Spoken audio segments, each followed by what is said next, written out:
How are we doing today? Buenos dias, buenas noches, y buenas tardes. We are the Data VTuber Unico era, as always, and tonight we are going to be continuing with Citizen Sleeper. We're just super excited, so we're going to get right into this. We started a new file, but it turns out that when you've already read most of what you need to read, it goes a bit quicker than expected. So we've not played past cycle 6 in our primary save. So we're gonna get right into this because we are super excited to be back with Citizen Sleeper again. And we've got our little hexagon of loading. At least it's not beach ball of doom over in the corner here. But yeah, we attempted to play through this game a little bit, like we said, and it went well. We opted for the one of the smarter classes. I think it was the operator. It said the one little drone boy. But we do like our big dumb no thoughts extractor. Or was it extractor? Fully forgot what we're doing. But let's take a look right now. How volume is a little high. Looks like extractor. Yeah, big dumb no thoughts. We've got our good boy right here. So. Okay, what are we up to? Build a ship mind, fix the ambergris. We can't really do anything right now. If you recall, we left it on at the end of the day when we've got nothing to really, no dice. Literally no dice to do anything with. So we are going to go ahead and end our cycle and just switch it over to day 7 here. And we'll be back and better than ever, and, well, that's not great. Admittedly, that's not a great set of dice. Okay, well, let's do what we can with this. Oh, right, we have the hunter to worry about, too. Every time we do a little hacking, that boy just gets one step closer to us. It's okay, but this does get us money, so fuck it. So let's do it. Let's do it anyways. And really, it's their fault for leaving all their data just out in the open to be taken. No, we don't want that one. That's the one. Okay, maybe this one's a 3 as well. Nope, that's a 4. So that is all we're going to get with you.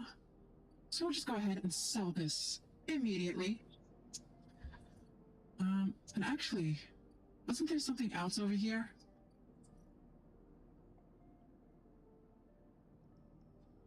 Unlock maglock. These old maglocks look like they each need an encrypted key to open. Why the heavy security for a decaying dock? Do we have anything we can... Oh. So which form of data is that? Is that something we can get? No, we don't want this one. Because we have one of those. Oh, it doesn't say which one.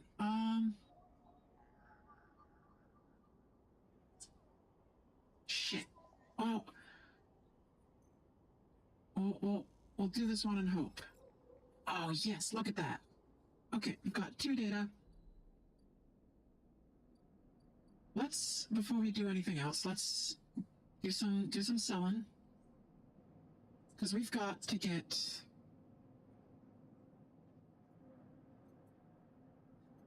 Didn't we hack one of these? Or did we already sell it? Did we not extract the data?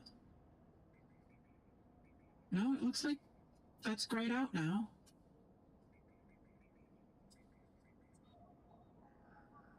So either we already sold it, or we didn't take it in the first place and we really fucked up. Okay, well, get out of here. All right. We'll figure that out later. What are we going to do right now? We need to...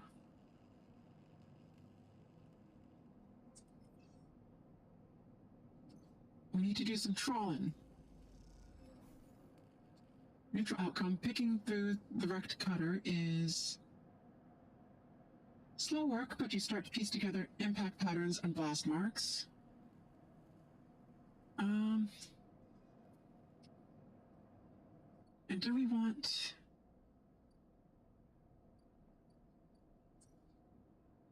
How are you doing? How is this doing? Oh, skill upgrade required. Can't do that. We are too stupid. Got it. Well, this is risky, and we've already fucked up one of those enough. And we really want to get whatever information is out of this ship.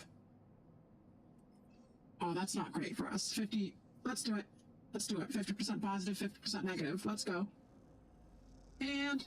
Oh, yay. Okay. What's this middle one here? Drago's nerve. Dragos seems increasingly nervous about your presence in the yard. You're not sure he's going to hold his nerve much longer. Oh. Dragos, my friend, I don't know what to tell you. Okay, we've got 2 of these bad boys. Let's just get to unlocking shit. Alright. What the fuck are you? Neovend 33. Mysterious machine?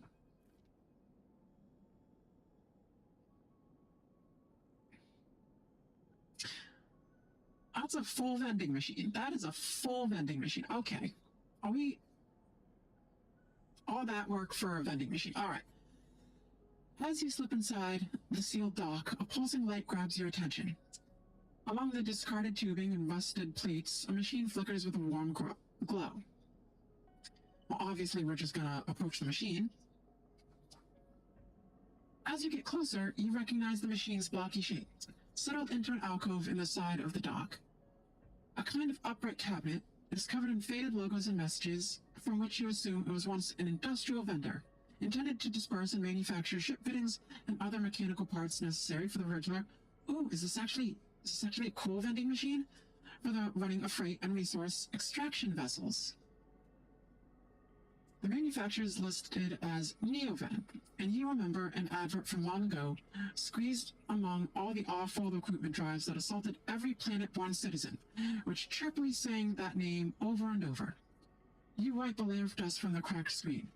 You think of those contractors squeezed by their own corporate employers to pay for every bit of minor maintenance on their rented ships. Empty of registration.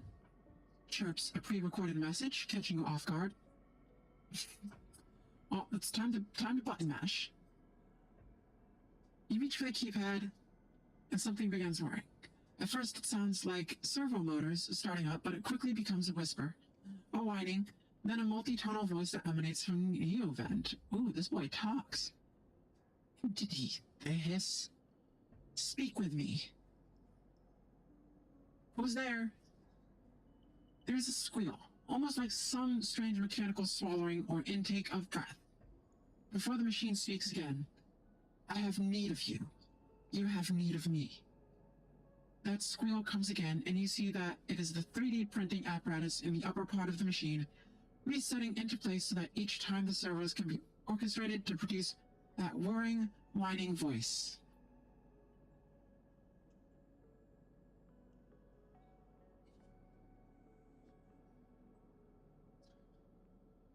You're in danger. Are you the vending machine?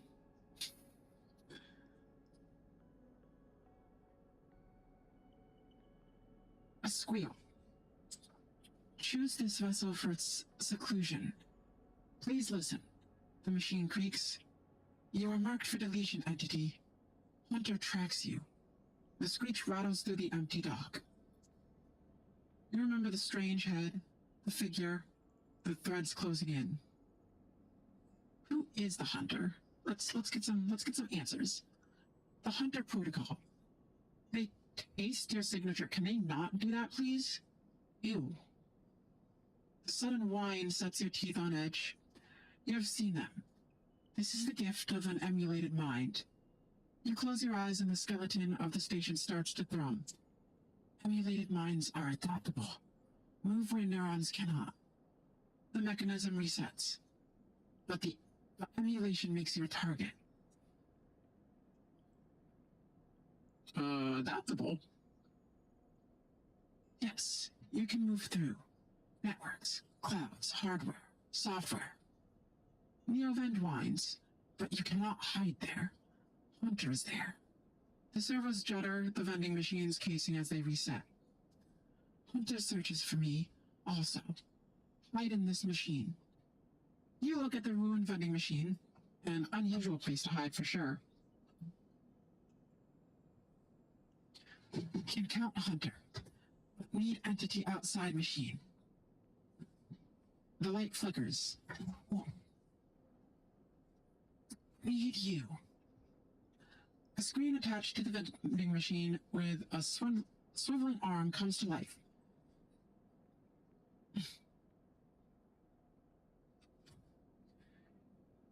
It displays a flickering map of the station, ghostly, threaded. The cloud points along the rim glow in deep red. Hunter is always gathering. Too much data. Must build nests, explains Neovend. Masters are gone, but continues hunt. Bring this data, raid its nests. Why can't you? Big dumb question. Okay, well, what if it kills us? Hunter will find me. Then kill, wait. Killer will come. The machine trembles with effort, making it so shaky. I cannot leave machine. Connections must remain closed. So there's a hunter and a killer. Okay, great to know. Great that I'm going to be the one doing this. Bring offerings. Save self. Neovend says pointedly. Mutual need means friends. They conclude, tired of the conversation. The whirring amplifies and then suddenly drops, as mechanisms within the machine click back into place. The glow fades and you are left stood in the dark of the sealed dock, that whirring voice ringing in your ears.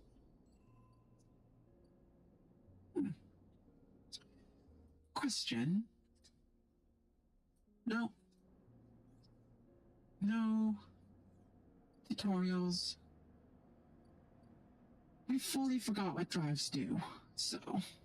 Or is that... Oh, the little circles are drives. Right. None of that data. Okay. Alright, well, that's about all for today. So let's just go back to our box. And we're gonna be smart with our money. We're gonna...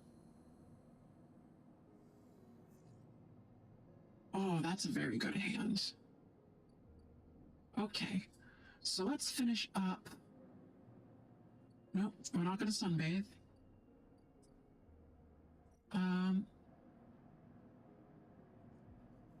Here we go. Come on, baby. We got it too. Big money, big money. Show us the money. Oh, yeah. No. Okay, well, fine.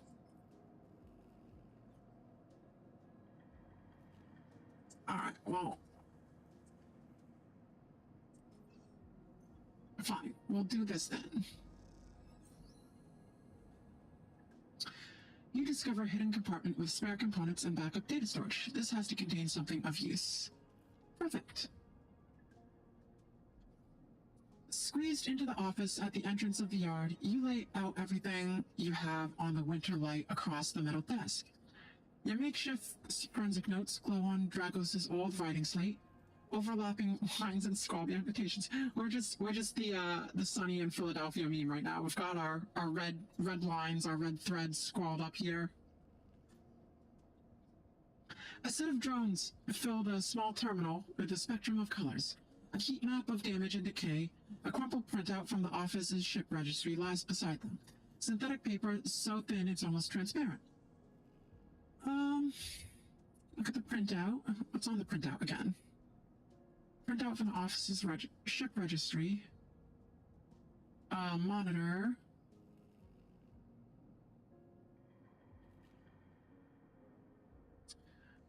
Let's look at the printout. A plain list shows the registration history of the Winter Light. The gaps between the entries tantalizingly opaque. Its first registration was a couple thousand cycles ago on this very station, logged at the central hub. From here, the registry tells the story of a busy ship, one that rarely stayed on the station for more than a few cycles and often took on voyages that kept it away from the eye for up to 100 cycles. The Winter Light got little rest. We'll look at the slate now. Your attempts at reconstruction of the Winter Light before its fatal accident consists of a series of overlapping sketches and diagrams showing possible layouts and configurations of the gutted cutter. This was no off-the-shelf model. It was heavily modified, parts replaced with inventive configurations, the new retrofitted into the old, handmade joints, and reconditioned filters. This was someone's pride and joy, a lifetime project that kept running with care and intuition. It also contained a set of hidden compartments. You missed them at first, where the hull had been thickened, the corners rounded, to disguise the change. But they are there. And look at the monitor. Reactor failure. That is the verdict that anyone would have returned after a cursory glance at the stacked heat maps of the remains of the Winter Light. On the terminal screen, the ship is shown in section, blotches of color, marking them the approximate damage the ship sustained. Dominating the view is a single blood-red rose, radiating from the ship's fraction drive. A simple story. Catastrophic failure of the drive core, leading to a fatal hull breach. A well-documented failure, likely brought on by wear or misuse. But you aren't looking at the rose of the reactor. You are looking at the smaller, paler mark, one that might be easy to miss at first glance. It is thumbprint-sized and delicately placed over the control servos for the ship's main external airlock. Oh, interesting. It suggests a controlled, shaped explosion, one designed to punch through the hull and allow access to the airlock from the outside. You are looking at it because it is troubling you. An old ship, many cycles under its belt, carefully maintained. A reactor failure preceded by a carefully concealed external entry, a suite of hidden compartments tucked away. This was the Winter Light, and this was its story. That's not the full story, because there's something else. There's little more than a list, a tiny chunk of data that you are able to pull from the ship's systems. The main systems were fried, of course, but the Winter Light had a separate system, one tucked away in one of its hidden compartments, armored, air-walled. This list, the only recoverable piece from the whole system, is a partial inventory. It details the contents of the hidden compartment. Some of it you recognize, some of it you don't. Ship ROMs, shimmer, cryo chain codes, and then the final entry, passenger, sleeper. You stare at the list on the terminal and try not to think about what it was like arriving here. In the cold for so long, half frozen in the freight container. Had this sleeper been smarter? Luckier? How would they convince the Winter Light, a smuggler ship if you ever saw one, to extract them from Essen Arp? Luckier, you laugh. There had been no remains found in any of the Winter Light's compartments. You had checked. They weren't so lucky, you guess. Not in the end. You hold up a vial of stabilizer to the light.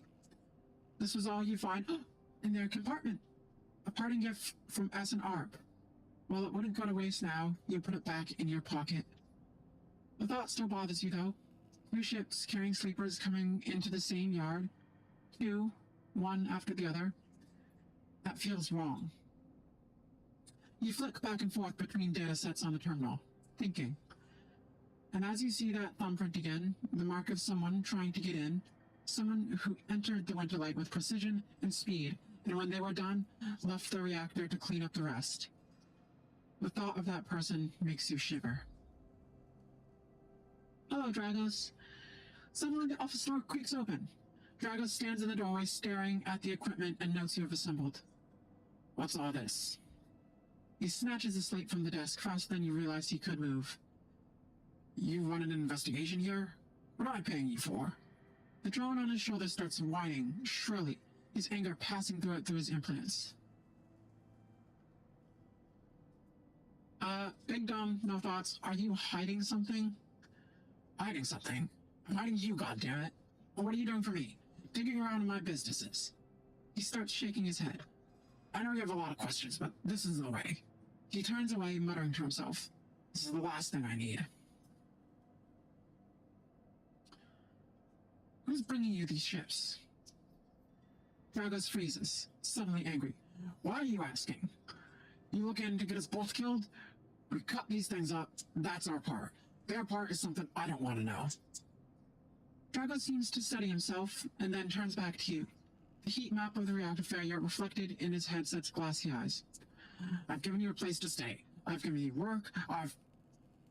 He stumbles over the words, unsure what to say.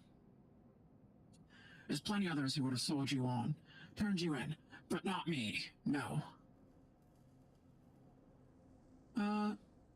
I think we appreciate that, but don't. He shakes his head. I'm not discussing my business with you. He quiets the drum. I've done well by you, and you've returned the favor. He straightens up and clears his throat. This obsession you have with this ship isn't going to work for me. I can't have you making my clients nervous. I can't have you digging up whatever it is you're after. He sighs. Oh, we can't work here anymore?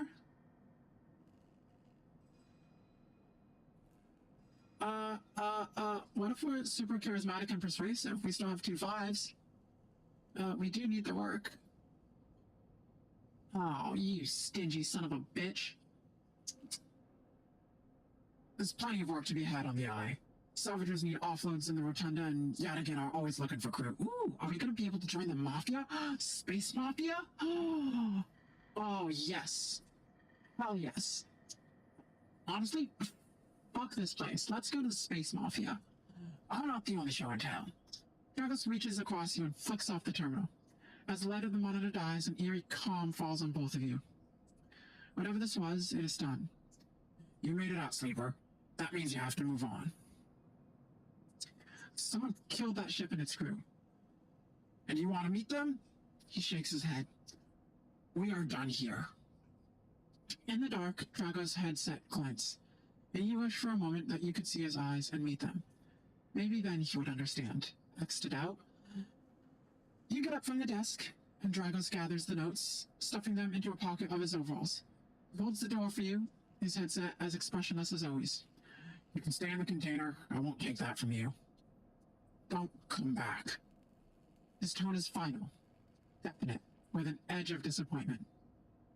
You walk out of the office, and then out of the yard, not stopping to look back. You leave the yard, thumbing the vial in your pocket, knowing that this, at least, guarantees you a little more time. As you walk, your mind once again drifts to that person who killed the Winterlight, and whether or not that person will come for you. Okay, well, we just got fucking axed.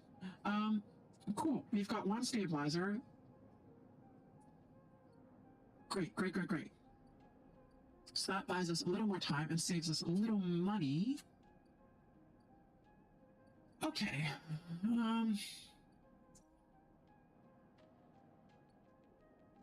Well, we're shit out of luck. In terms of other prospects at this moment, at this immediate moment. Do we have any components to sell? Okay, we do. It's good. Got 110 cryo. Can't do that again.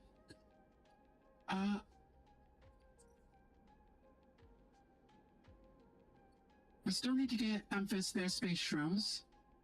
That costs 60 credits. Or cryo. I guess our next best bet is, for work at least, going to, the shipyard. Because the docks there, those aren't, they're gone. Ooh.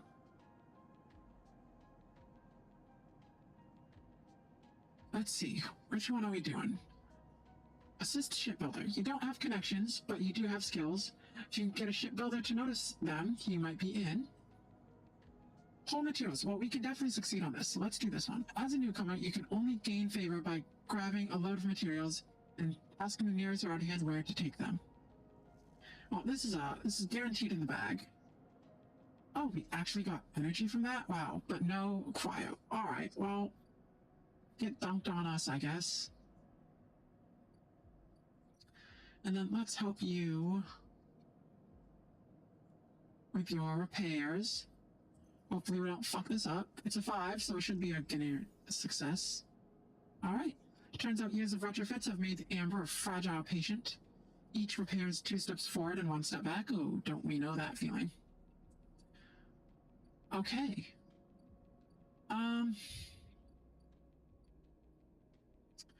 The fungus only gives us 3 bars, right? Yep, 3 bars. Okay. And we're back below 100 credits. Great.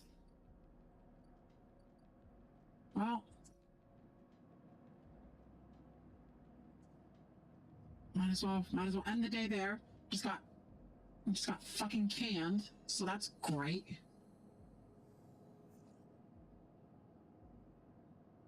Okay. A 2. We can do stuff with a 2. That's a 4, which we can also do. More importantly, money. Money, money, money, money, money.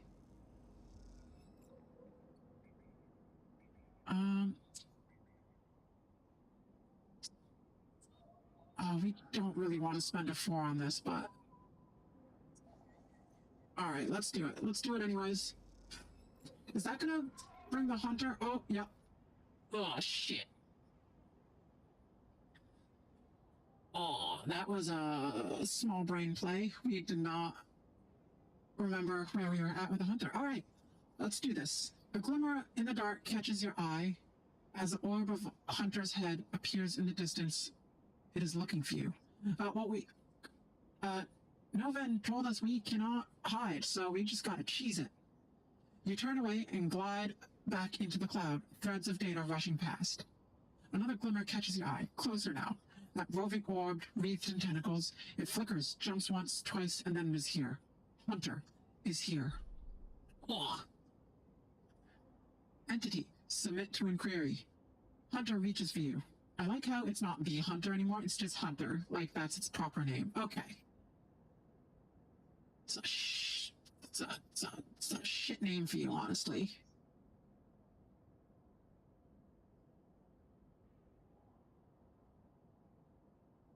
Whatever, we're not gonna name you. We already named the goddamn fish. We don't need to name the eldritch dog. Entity, submit to inquiry. Hunter reaches for you in that unpleasantly familiar way. Its weaving threads creating a cage. You push against the threads as they close in, becoming frenzied as you push them aside. You're caught by whipping tendrils and feel them pulling you away from the anchor of your body. You push through, clearing the threads. Entity, hold for processing. Comes the scream from behind, but you are already gliding away. Back to your anchor, your body. You awake, dizzy, distorted, but safe. Ah, get fucked, Hunter. Absolutely dunked on. Do we have any ort? No ort. Okay. Back to the ambergris. Gonna go to the shipyard and we will just... Well, we can't really haul any materials. But this will give us energy. So... Energy in 2 blocks. Let's go. All right, we'll take that. Fang, my boy. Give money. Money, please. Thank you. Oh, we have to talk to this cocky son of a bitch now. Later. We'll check in with you later. You.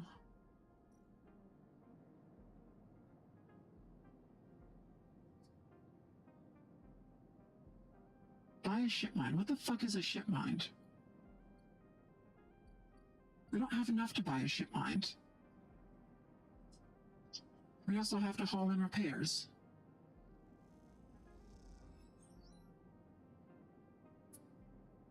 Okay. A couple more of those and we should be good to go on that front. Feng. Hi. As you enter the bay, Feng is nowhere to be seen. The banks of servers and machines blink out of the dark in staccato rhythms, eyeing unseeing eyes of the station's digital ghosts. Shitheads! Feng's voice echoes from behind a stack, following by No, that was wrong. Shitheads. Feng's voice enters from behind a stack, followed by the hammer of a fist on a metal casing. These snaky shitheads. We're gonna let this boy go off. Sleeper, that you or am I in trouble?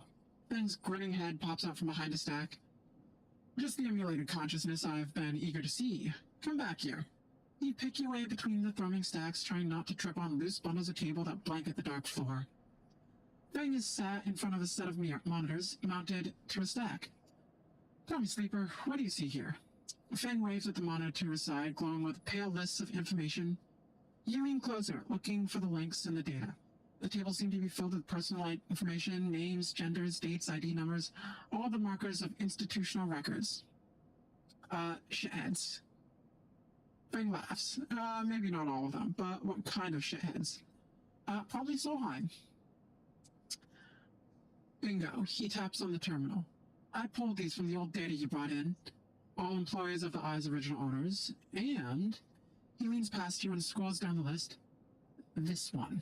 This is a snaky shithead. He stabs at the screen with a finger. The name reads Hardin Hurst. This poor man. Their parents must have hated them to give them that kind of name. Who's Hardin? That, says Feng, giving you a sideways look, is the thing.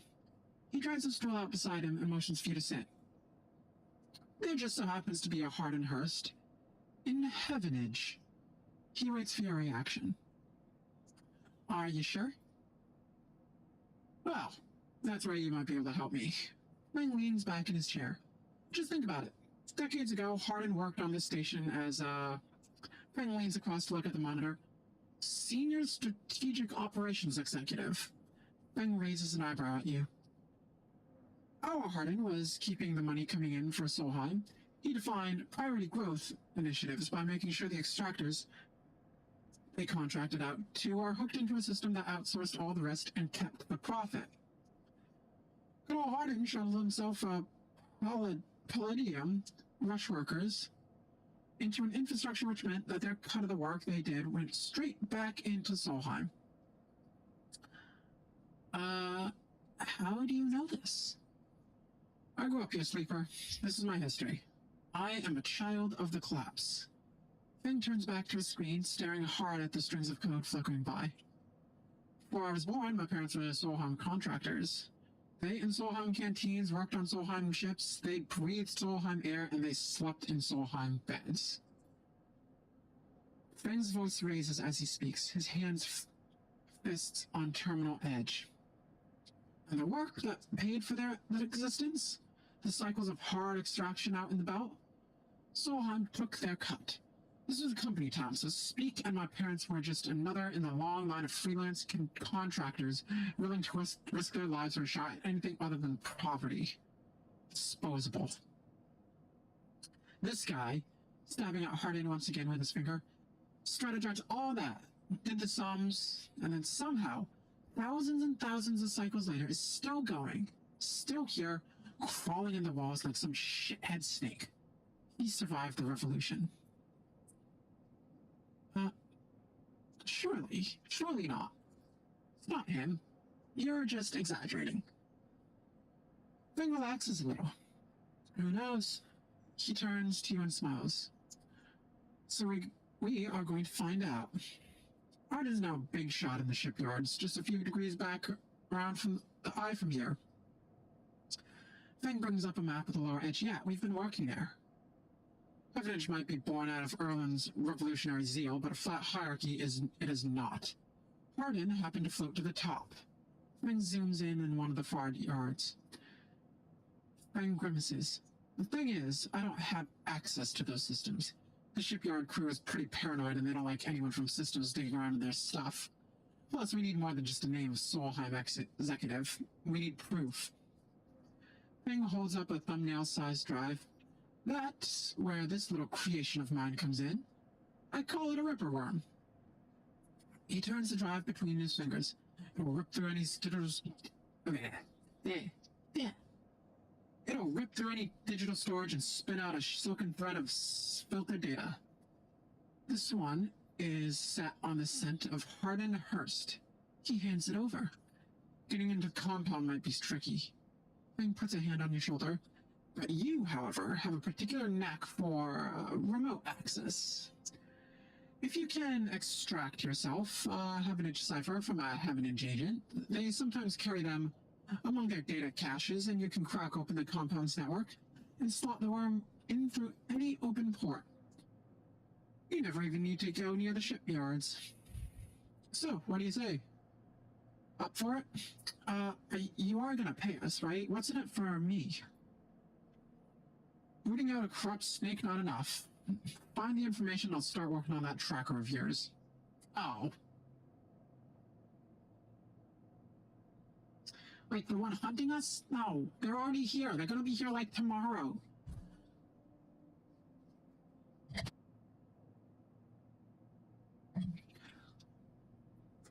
Ben scratches at his chin. Anything the worm gets, it'll send back here to me. There's something wrong here, and I aim to get to the rotten core of it. You leave Feng digging through the data among the wires and machines of the old station. As you walk out, you try to imagine the Eye as it once was, a vast machine running smooth and strong, directed by people like Hardin. The vast Solheim-built machine into which thousands poured from the surrogate systems looking for a new life, the hope of a better future, engineered to line someone else's pockets. It's an idea you are intimately familiar with. You think of Hardin, still alive, still part of this place, and wonder if the past is ever truly past. Okay, maybe not tomorrow, but in like 2 days. Okay, what do we have to do?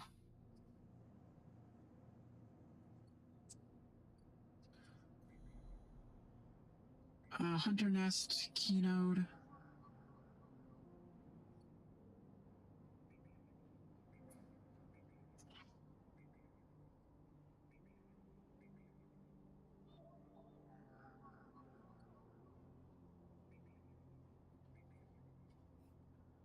Okay. Damn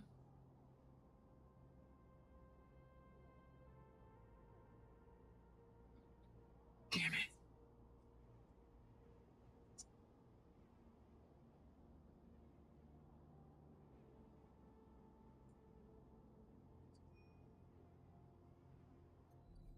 Okay. If there's a chance we can get this, whatever, this asshole off our back, gotta take it. Oh, hello camera. Don't like the big old tower there, huh? Okay, well, we can't really do much of anything else. So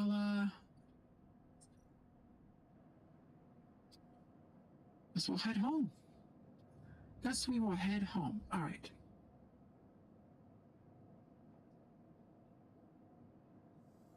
Oh, and we're down to 3 dice. Okay.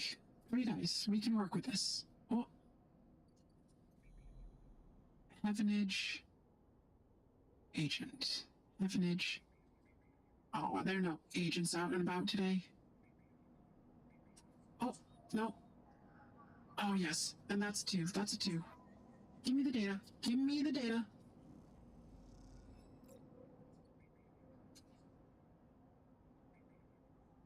Anyone else? Anyone else? No, can't do that. Can't do that. Well, we're screwed. We're screwed. We're done. We are so done for.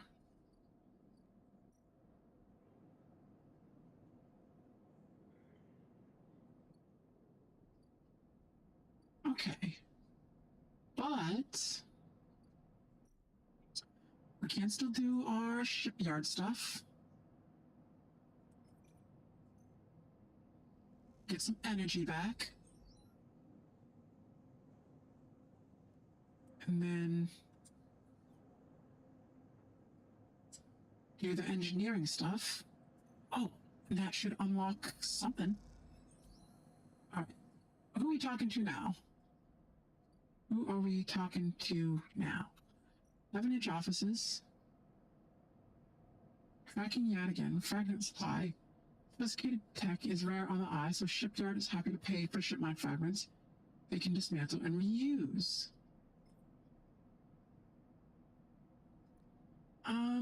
We're not going to snitch on the space mafia right there. That's not a great idea. Okay, well, where the fuck did Finn go? We're done. We're so done for. We're so done for. We don't have any. We don't have any. They're gonna be here tomorrow. Damn it. Okay. What we got this time? From the walkway, the side real horizon looks impossibly vast. A landscape of plating and frames. All along her flanks, torches flicker, drones maneuver, arch glint. The sense of scale of industry is both stunning and strangely unsettling. Lem and Mina. Is that an actual child? Shipyard worker and his daughter. Didn't know it was bring your child to work day. Okay, this does not seem like a place conducive to the development of an individual, but what do we know? She's quite beautiful, I think. You turn to see a figure a little way down the walkway, leaning at the rails. He's thin, ragged, his working gear poorly fitting and loose. The torches of the side rail horizon flicker in his eyes as he turns to you. Oh, did not mean to scroll up there. Lem. He leans back from the rail, revealing a child standing beside him, staring out at the ship. And this is Mina. He adds with a smile.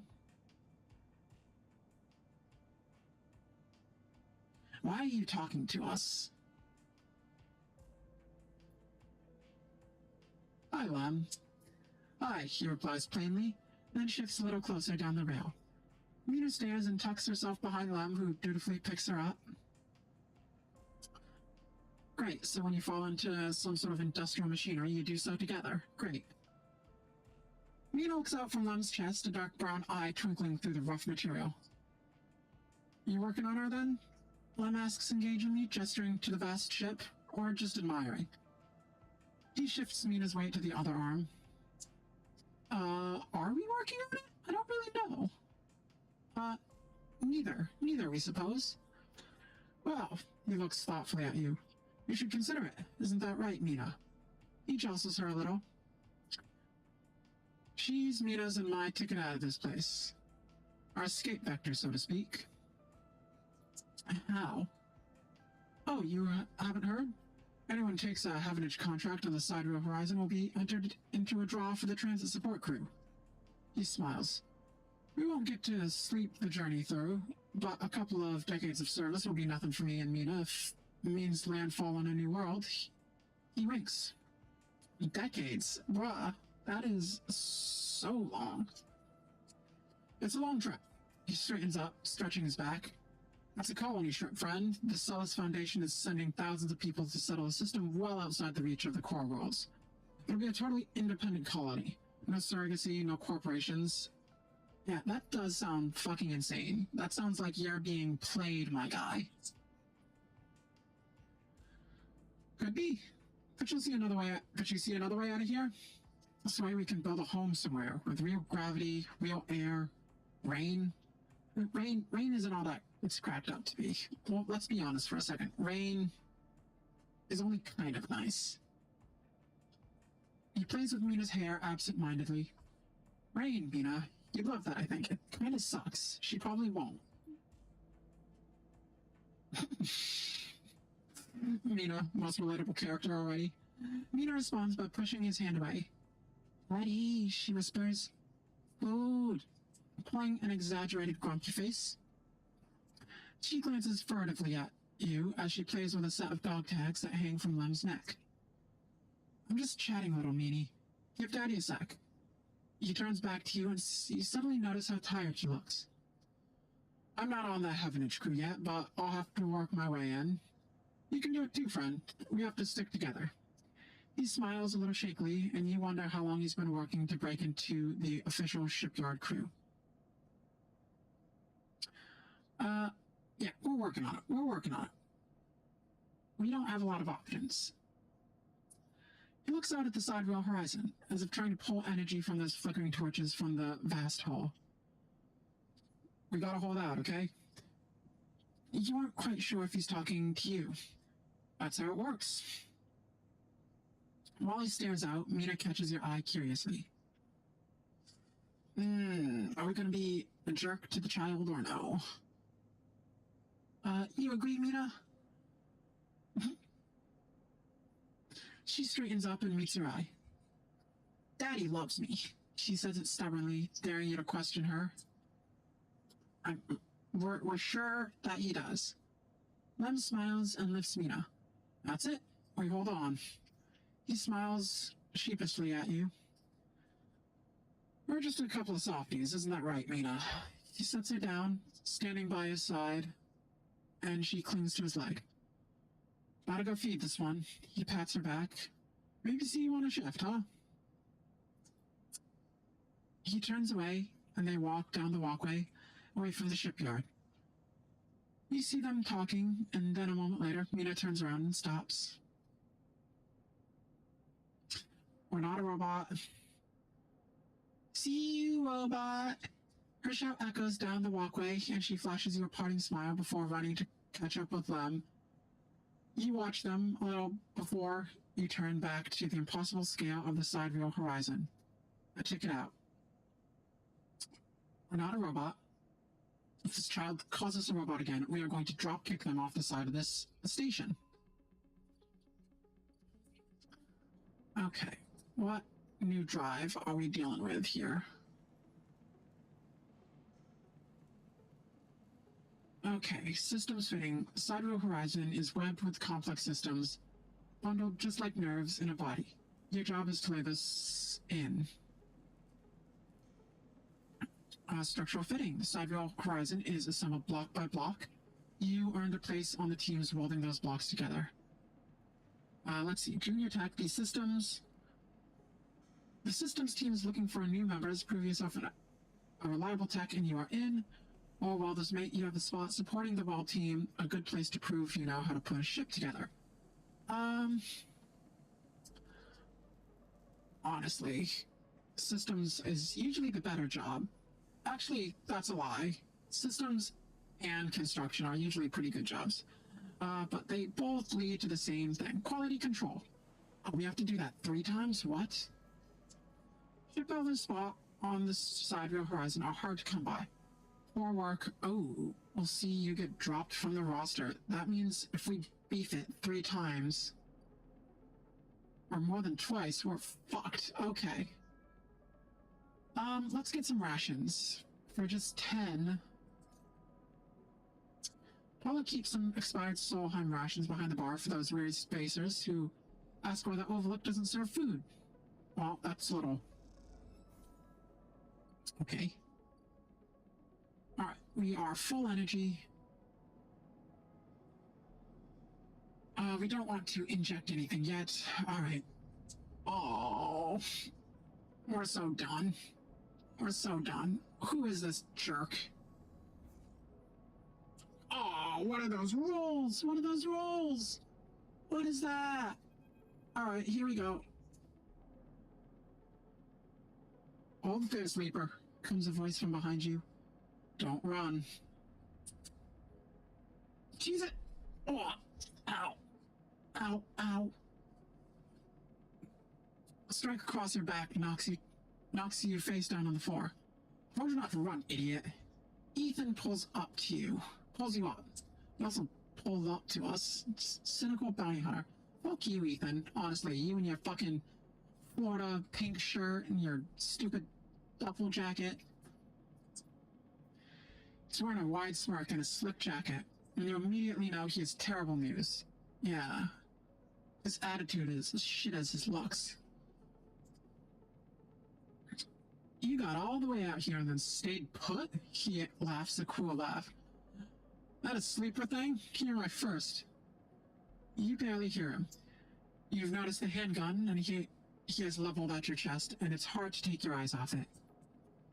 He reaches down with his other hand and slips some kind of ring out from a belt loop without taking his eyes off you. Making it to the eye, though, that's pretty good. This place isn't so bad. Bars, markets, people. I pull most of my contracts out of asteroid caves or off godforsaken moons. He splits the ring into two perfect circles. Oh, son of a bitch. It's hard to hit civilization when there's so much space to pass through. Plead the fifth. Plead the fifth. He reaches over to slide the rings around your wrists. Go easy. We're gonna cheese it again. You see the chance the moment his eyes leave you to watch the rings. You spin, knocking him away, and sprint down the corridor. Oh shit. Did we just get shot? Oh no. Then a shot rings out, echoing off the metal. Oh. The metal so loud it hurts your ears. A bullet hole smokes in the wall beside your head. You freeze and Ethan closes the gap. This is a very boring routine, trust me. I've seen it all before. He slips the rings over your trembling wrists. Ethan nudges you to start walking. To the ship and home, he whistles, going easy. You stumble down the corridor, your hands behind you, your mind racing. We can work this out. Can we? I don't see much in the way of assets in your possession. Ethan yawns and continues to nudge you down the corridor. It's a shame to come all the way out here just to head back to SNR right away. That tracker of yours makes this too quick. I was hoping you'd put up a bit more of a chase, you know? Running battle through Bright Market maybe, or hold out in the low end. There's a few establishments I would have enjoyed checking out while I was around. You walk on in silence for a little longer, desperately trying to think of ways to escape. That SNR tracker will be the death of you. Hey, I've got an idea. Ethan interrupts your thoughts. How about on the way back to the ship we stop for a drink? I'm buying. He laughs at his own joke. Do we have a better idea? Our head is kind of empty. Well, let's see. Oh. Yeah, our head is empty. This better not be one of those things where you do a dramatic pause and then try to jump me. I'm pretty tired of that. Although, muses Ethan, I got myself thinking, what's the rush here? Here we are in one of the most lawless joints in the surrogate systems, and we're heading for the exit. He pauses, and you trudge on in silence. Okay, here's the idea, starts Ethan, and you and me make a little agreement. Here are the terms. He turns you to face him. You run or leave or try to abandon the eye, I shoot you. You plot or scheme, you try to kill me, I shoot you. But he smiles. You come meet me at an establishment of my choice every few cycles and you pay my tab. I don't shoot you. He pauses. You don't pay my tab. He rattles his handgun. You get the idea. Yeah, we fucking get it, you skeevy son of a bitch. Okay then, that sounds to me, like a deal. He stretches. You know, I really thought I was gonna have to kill you, but this is so much better. He clicks something at his belt and the rings release from your wrists. Let's see if I can go find my old stool at the compressor club. Come see me there. He aims a handgun at you, squinting down the sight. Let me just remind you, that body of yours is one big tracker, so don't even think about leaving the eye. Oh no. Ethan turns off and strides down the corridor, slipping his handgun away. The mix of relief and terror you feel is overwhelming. Yeah, what the fuck are we going to do? Fuck this guy. Where's Fang? This asshole needs to get out here and turn off our goddamn tracker. Alright, Heaven Edge agents, where are ya?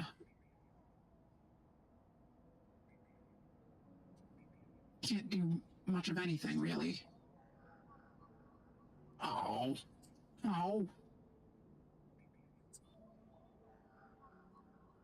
I can't do anything. We can't do anything. This is a Yadigan agent. I don't want their shit. Hunter's Nest. That's a 2. Hunter's Nest. Oh, here's a 1. Let's take some of that. Just slap that up real quick.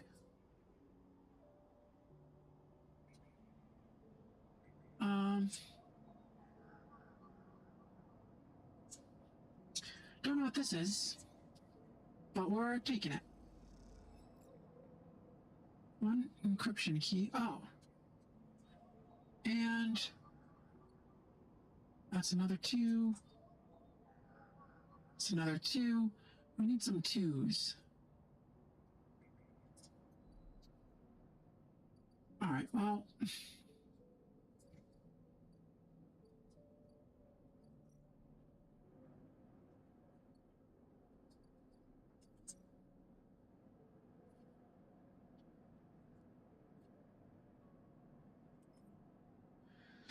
Okay, we got a 3. Let's see what it nets us. Come on, baby, big money. Oh. Oh. That wasn't good. That was not good at all. Okay. Now. Okay, we're just gonna go to sleep. We're just going to sleep. Ow. Oh, this is not great. This is not great for us. Oh shit, and we're starving. Oh, damn it. Okay. Memphis, we need food.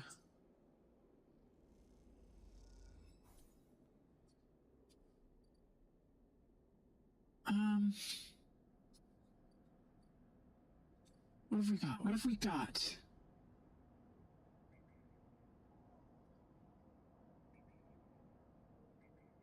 Hunter's Nests. We've got a bunch of keynotes here.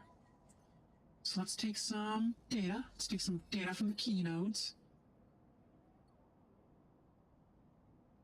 Alright, and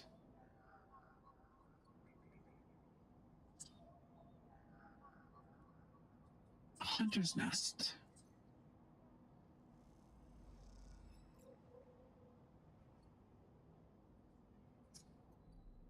Alright. Well,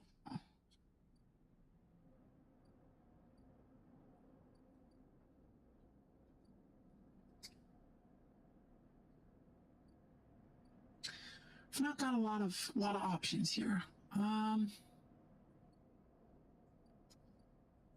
Unit assembly. These are both safe, so let's try. Let's try it. Oh, positive outcome. We got some money. Got some money in our pockets.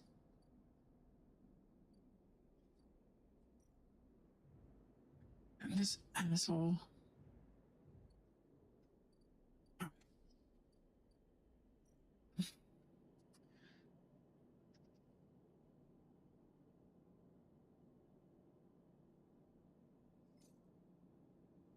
If we pay the toll, is this like a one-time deal? Let's find out. Got low-end access. Oh, wow. Okay. Oh, wow. Oh, wow. No. And we need...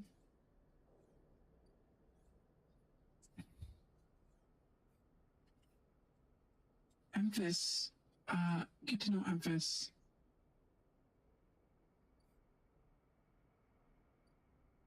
We have to go to the Greenway for this. Okay, well, it could be worse. At least we have some money still. And we do have the juice. We've got some juice. So we're not fully screwed. We're not fully screwed right now. But that could very well change. Alright, Emphas, my friend, please, we need food. We desperately need food. Okay, that's fine. That's fine. And then...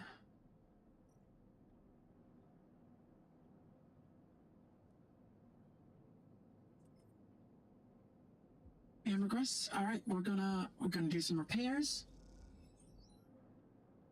And, you know, fuck it, let's just get this over with. There we go. There we go. Ankita, get us out of here. Alright. Ankita is crouched in the computing core of the Ambergris, swearing to herself when you enter. She doesn't look up. These shits completely ruined the core connectors when they cut it. She holds a thick fistful of ragged wires. The ship mine they ripped out won't even be usable without replacing these. She throws the bundles of wires across the rooms. That was probably our fault, to be honest. Amateurs. Can we repair it? There's nothing to repair. We need an entire ship mine. Not exactly the first thing you can expect to dredge up from a scrap fighter. She sighs. Fragments, maybe. Sections of a mine, but a complete ship mine? No way. Ankita climbs out of the cooling well where the ship mine should be. The space suddenly crowded with her on the same level as you, towering over you as she stoops beneath the low curved ceiling. Come on, nothing to be done here now. She leads you back through the guts of the amber, where you can find your way back yourself. The repair process has left you familiar with the cutter's idiosyncratic layout, all diagonal angles and bundled tubes. Well, what do we do now? Ankita seems lost in thought, and you focus on the corridors, ducking below conduits, and passing through bulkheads. Eventually you arrive in the galley, though it's hard to tell. Most of the benches and prep surfaces are covered in half-stripped components and welded hole patches. Ankita shoves a box of filters to the floor and sits.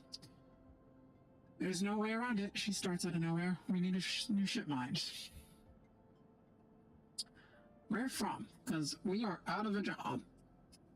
Scrap freighter. Work exchange. Oh, find one in the overlook bathroom. Doesn't matter where, just matters that we get one. She rubs her forehead. Seems like I'm about to do something very stupid, but hey, I came here, didn't I? Why not make a run of it? She fixes you with a hard stare. Sleepy, you're all I've got. No crew, no friends, you're... Oh, wow. Ankita, you have a really sad life, huh?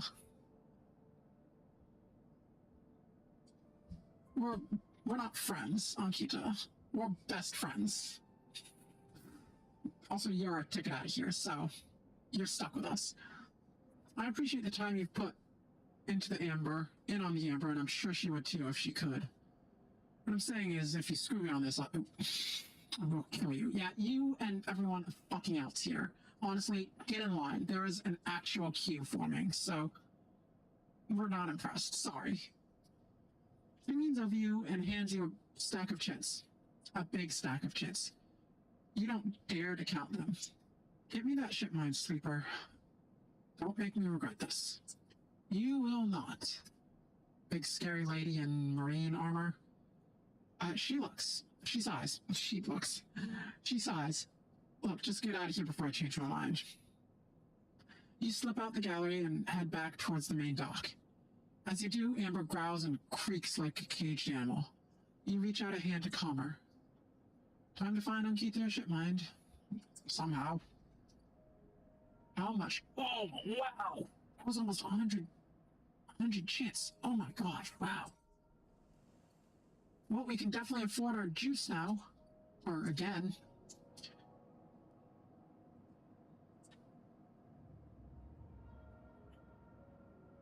Alright. What are we rolling? Don't fuck us. Oh, you fucked us. Oh, you absolutely fucked us. Okay, well...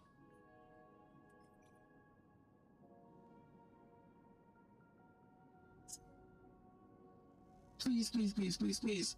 Oh, wow. Okay, yes.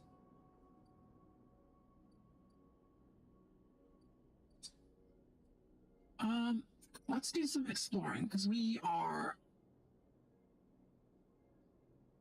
The clack of filter caps can be heard in every concourse of low end. As the residents play rotating rounds... Oh, we're not gambling. Absolutely not. Oh, fuck us. The free spokes. Enter the spoke. A tangled network. Oh, wow. No, absolutely not. Okay, well...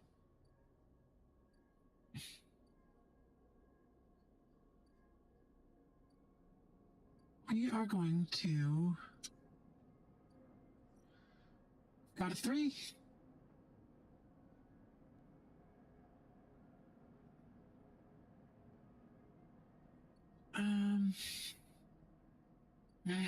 There's no really great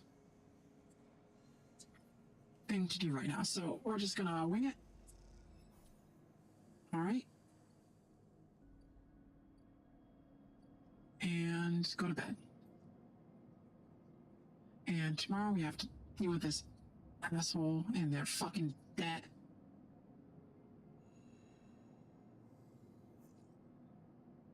Oh, 1. Are you fucking kidding us? Okay, well...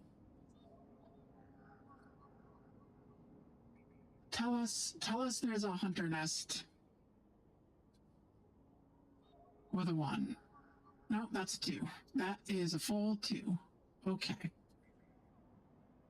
Have an edge agent. No. Oh, was this what we were supposed to hack? Son of a bitch. Oh, we could have got this asshole off our fucking tails so much sooner, huh?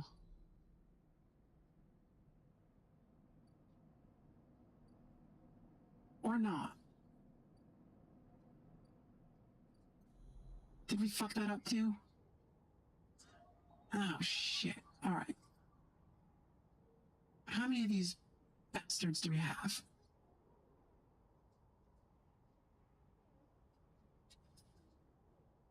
Alright, what are we doing? We're going. Is it just both of them? Okay. Son of a bitch. Well, at least we can get this fucking Ethan off our tail. Shipyard service slotted. Okay. Done. Give me my data. Take this shit out of our head, or whatever it is you gotta do. Honestly, lobotomize us at this point. It doesn't matter.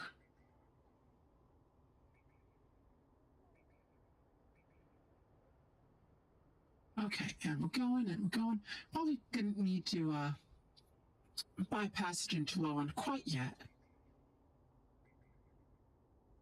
Hunter nest, year of a 2, yep. Alright. Heavenage.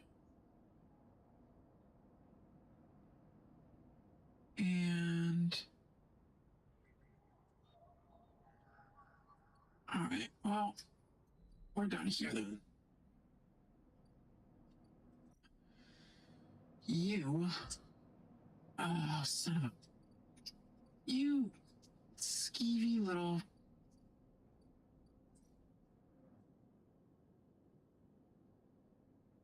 Buy some scrap. The big stuff goes to the... Buy some crates, but not much more. We're not going to do that. We're not going to... You know what? Fuck it. We will unload some containers. We'll do it on a 2, and everything... Oh, shit, that's a 4. Never mind. We're not going to do it on 2. Actually, we will, because we don't have anything else. Oh, good. Look at that.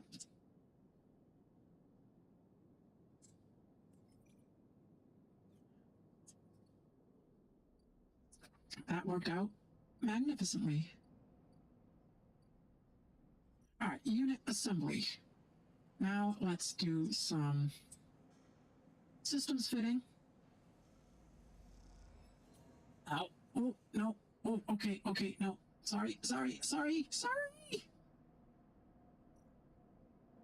And go home.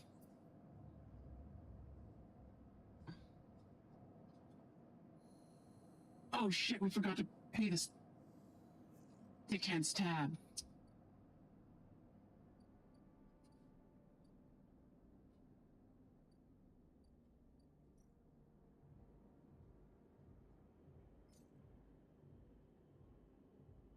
Oh, fuck you. Fuck you, Ethan.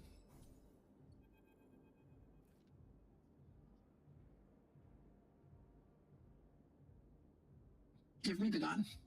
Give me the gun, Ethan. We'll see how funny you are. See how funny you are. Oh, you stupid piece of shit. Can't believe you just did that. Ethan's mocking laugh comes from across the bar. You look over to see him leaning across it in a pool of light, empty glasses and spilled drinks. Why don't you fucking overdose, my guy? Why don't you commit alcohol poisoning?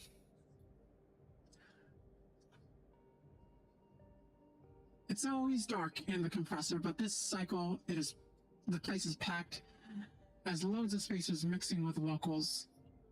A lot of spacers mixing with locals. Usually they run. Ethan spins a glass on the bar. They go spend their savings on some local heavy I have to put down. They don't pay. Let's just get the fuck out of here. Ethan gets to his feet. The glass falls and smashes, but he doesn't seem to notice. You think that's it? One more round of drinks, and we're even? Or one round of drinks, and we're even? Sleeper, come on! His hands come down to rest on the butt of his handgun dangling from a chest holster. What's wrong with you? Honestly, like... That's the best way to put it. Ethan laughs hard, and the people around him turn to see what's happening.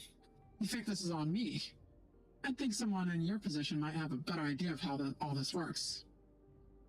I'm a freelancer, Sleeper, just like you. We both signed a contract with S&R, didn't we? Difference is, my word means something. Oh my god, you're a piece of shit. He closes the gap, stumbling a little. What did you think? You could just run away from your contract, your debt? You could just steal that natty little body of yours and take it for a joyride? Play human for a cycle or two? Yeah, we're like at least 20 times better than this asshole. We're not like you. That's what I'm saying. Ethan is addressing the bar now, having noticed the attention from... Oh, God, he's a fucking showboat, too. You are a coward. I'm a professional. A fucking sniper-ass piece of shit. What is this, TF2? No, I should thank you. Ethan nods, his head heavy. For giving me such an easy job. I'm used to the outlaws, you know, real bounties.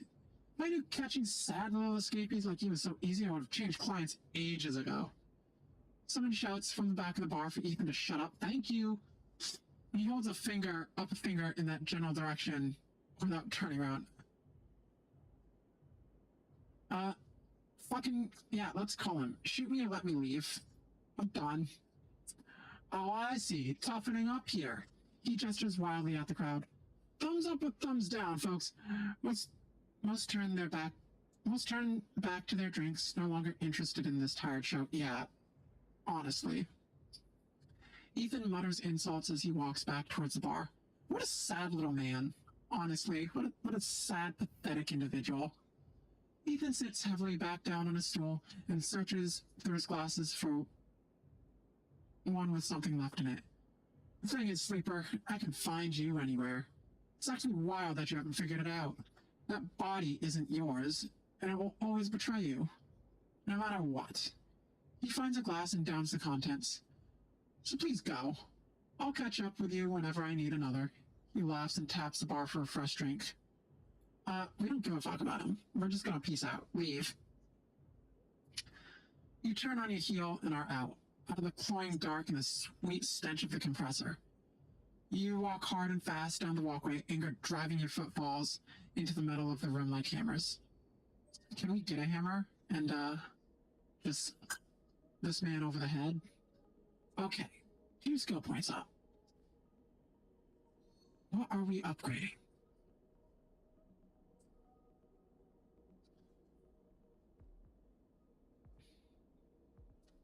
Choose to gain random scrap item on engineer actions.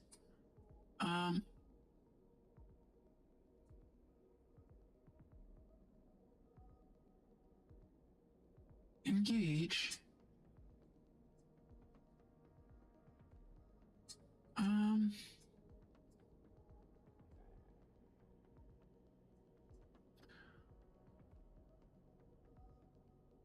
Honestly,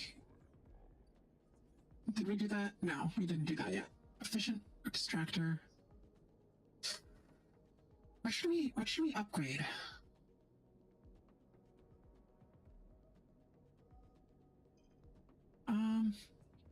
Oh, this is only one upgrade skill point, so we'll do that. And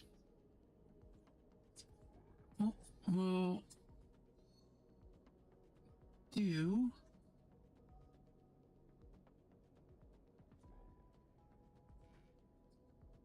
efficient extractor on some engineering shit. And we need to go to Memphis for some food.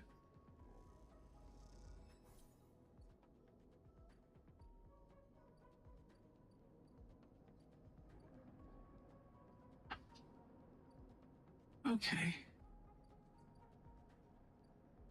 How the fuck do we find a ship mind? Build a ship mind. Ort fabricator.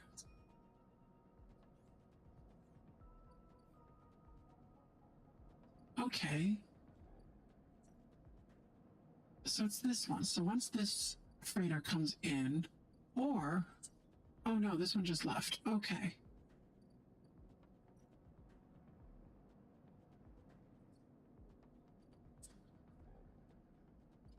So... That's 4 cycles till they're back. And this one is also 4 cycles. So they should be back around the same time. And at that point we can get a ship mind. Hopefully. None of this is great for us. Come on, baby. Come on. No negative. Okay. Positive outcome. Let's go. Positive outcome. We are not going to get fired again. What else? What else can we do? Engage. Well, we'll take a 2. We'll take a 50% neutral and 50% negative deal. Good service. All right, people flow in and out of the Overlook, keeping you busy. Your mind drifts to those easy fantasies of just passing through. All right, and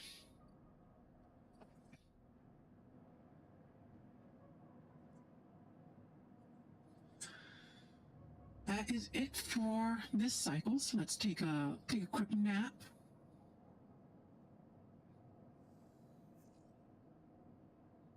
Okay.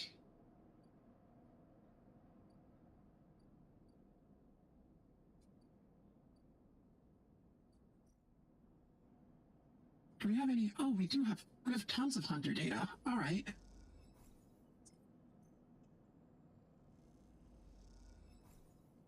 And that is all the hunter data we have. Okay. Ambergris, can we do anything else? No, we just need the ship mind. Okay, so here's the plan.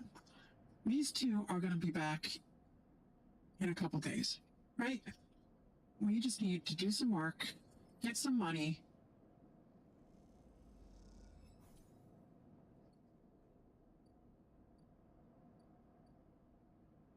And then we can get the fuck out of here.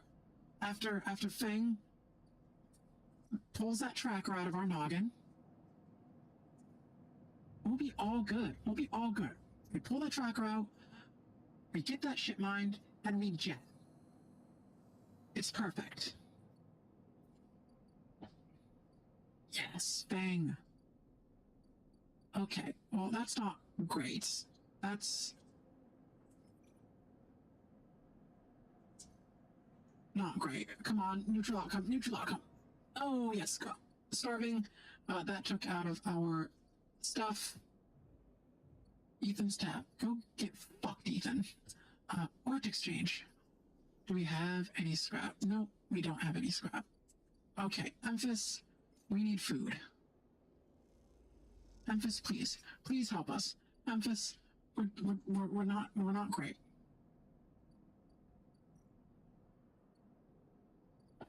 And now we see... Actually, first we go to Fang. Fang! As you arrive, Fang comes striding towards you, taking you by surprise. Let's go, Sleeper. Puts a hand on your shoulder and turns you back the way you came. Go where? See Hardenhurst. He gives you a sideways glance. Isn't that what you're here for? He steps into the passageway, guiding you downring towards the shipyard. Sorry for the hurry, but we've got something off an opportunity. That data you ripped? Well done, by the way. He grins. Tells me Harden is making a rare inspection of the sidereal horizon this cycle. It's the perfect chance to confront him outside of that compound he hides in. Then takes a sharp turn onto a dimly lit side passage. Confront him? That's right. It's the perfect time. Fang slows and slips into a dark service tunnel where somewhere in the black, a water pipe drips. It's him, Sleeper. The same Hardenhurst. Our worm ripped out decades of records that mention him by name, an entire trail of documentation from the first days of the Solheim collapse until now. He rode out of the whole thing, slipped into Heavenage when it first broke off from the Union. He paces in the tunnel, hand rubbing at the back of his head. I need you to understand something about Solheim, Sleeper. I don't know what you know about the collapse, but it wasn't as instant as it sounds. It wasn't like Solheim was here running the station one day and then next Erland's Union took power. Back then, Solheim knew this place was slipping away from them. As the Palladium market collapsed, they tried to keep the contractors here working. They got smaller, the costs higher. People like my parents were forced to work non-stop just to keep a berth on the station and water in their tanks. Solheim squeezed every last worker until the mistakes, the accidents, were coming in non-stop.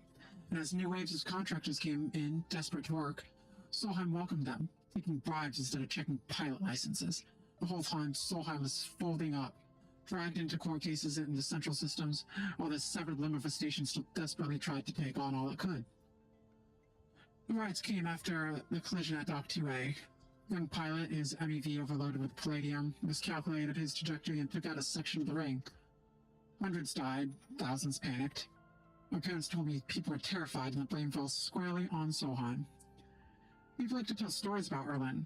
He brought the factions together, spoke to the crowds, turfed out Solheim. Maybe that's true.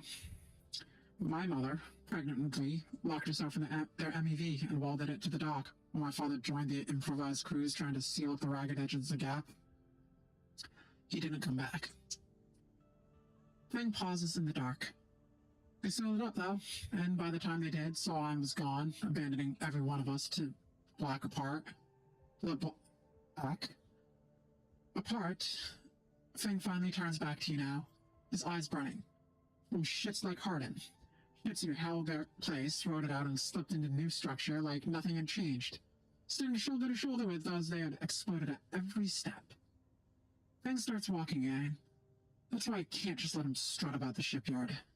This time his past catches up with him. How's he still alive? Clearly you don't know much about executives. That kind of power comes with certain benefits. Fang rejoins the main passageway, which is now wide and glass-roofed.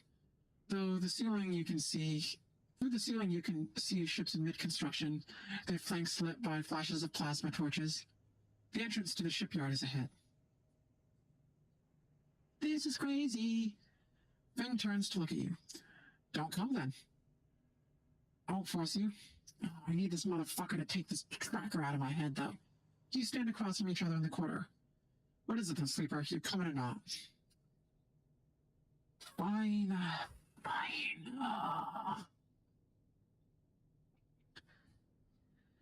Fang grins. Let's go show this shithead some consequences.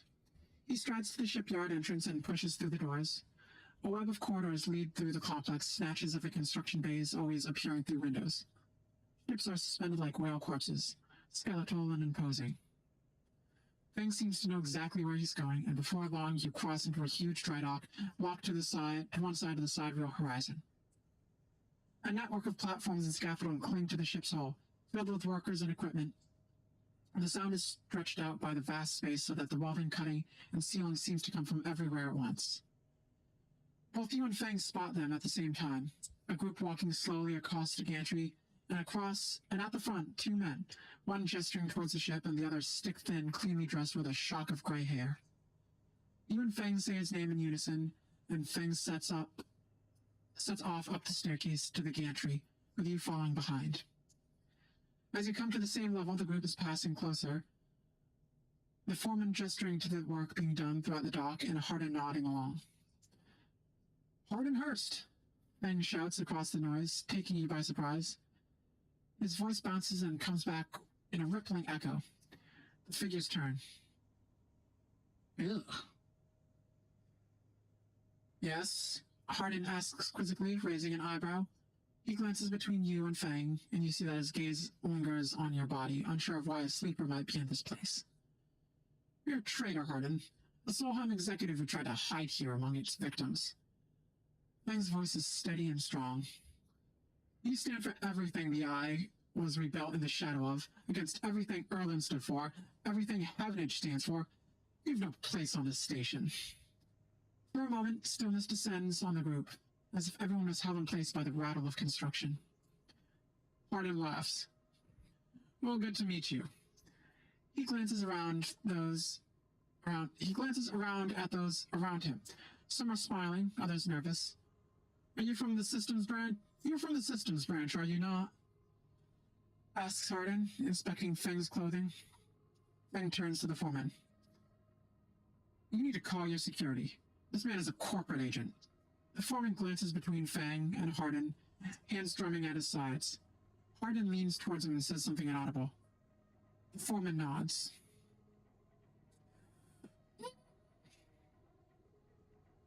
Do we call attention to ourselves, or do we shut the fuck up?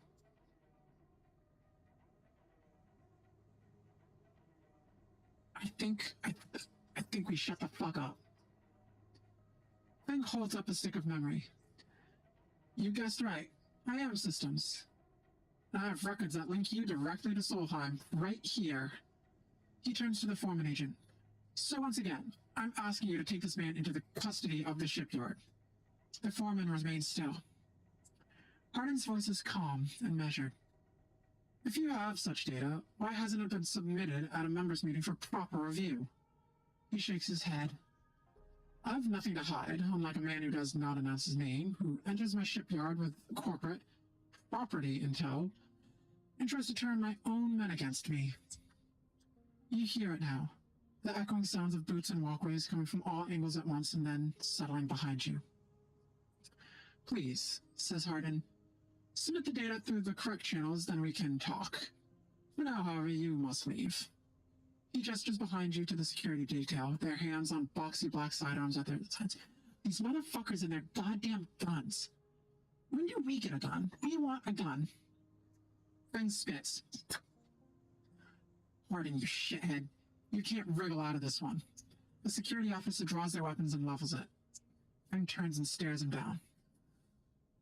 We need Fang. We need Fang. As much as we'd love to see Fang get shot for this shit, we need him. Calm him. You look at Fang. He shakes his head and puts a hand on your shoulder. Let's go, says Fang, and he pushes through security, heading back down the walkway. Once security has walked you out the shipyard and nudged you back into the corridor, Fang picks up the pace. You try to keep up as he slips into the shadows of an entrance. Fang is grinning ear to ear. You know, Sleeper, sometimes people are exactly how you expect them to be. Something pings in his pocket and he takes it out. On the slate, a web of connection starts drawing itself out, stretching to a set of points around the ring. Mutters Fang. What the fuck is that? That, Sleeper, is something our worm added to Hardin's personal slate. We're tracking his outgoing messages. Fang's grin looks ghostly in the uplight of his screen. The old ways are best. Spook 'em good enough and they'll give the game away. He jabs at the slate, and you see the web is being drawn over a map of the ring. Lines bouncing from point to point. All these dots? These are Hardin's buddies. And ones he's messaging right now. And we are going to find them all. So that was on purpose. Of course, Reddit isn't working alone. We need a full set or nothing. Ben glances around and he slips the slate back into his pocket. We better split for now, Sleeper, but this is exactly what we need. Good hunting.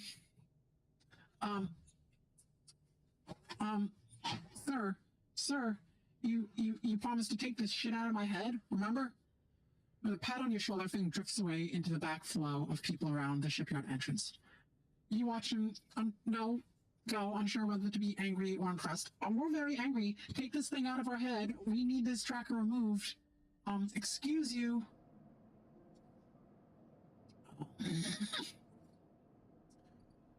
Okay, well...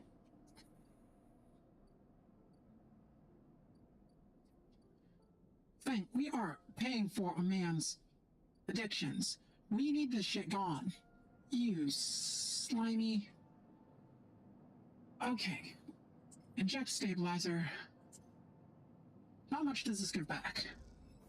That is a full bar. Oh yes, we are letting this shit go down to empty every time, all the time. No questions.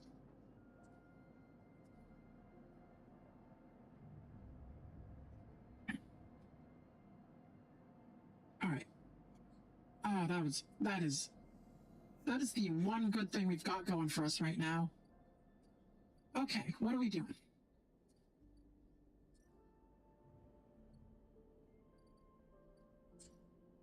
Memphis, we need fungus, first and foremost. We probably should have done this second, actually, now that we think about it. These ships have 1 day to get here. Let's see. That last hunter's nest, what was the...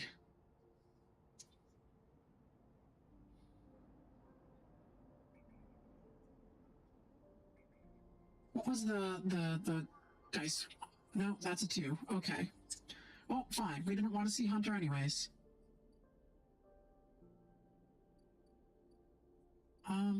Let's do 2 at the bar.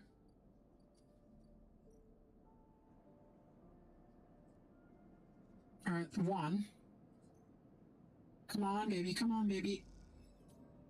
That's fine. We'll buy some rations as well.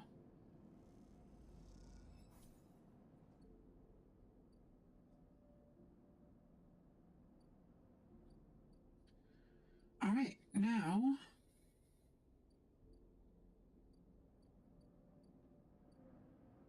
You know what, let's use the 3 up here.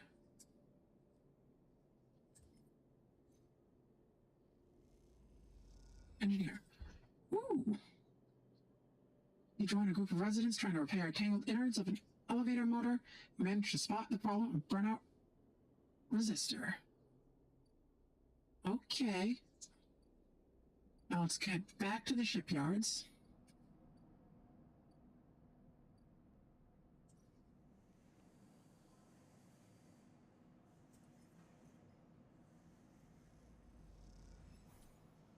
And beautiful. You end up ankle deep in braided cables, wiring and rewiring. Eventually you settle the systems, but it's a struggle. We'll take it. One more. Come on. Oh, that's a neutral outcome. That's fine. And then what are we going to use our 6 on?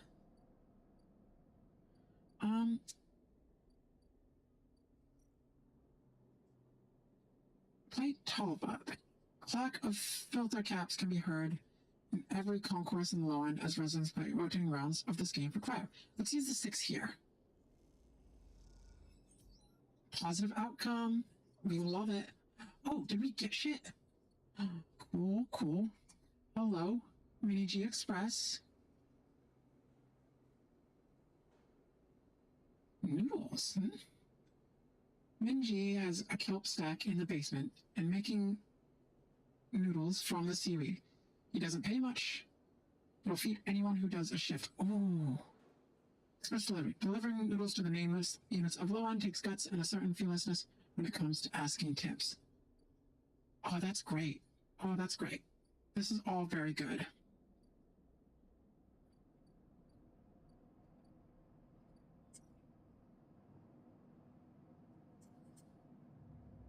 Oh, this is working out great. Aside from that jerky thing. And what was that? Did we need a 3 for the last hunters, or was it a 2? It was probably a 2. That was a 2. Okay. Still can't do Jack. Still can't do Jack here.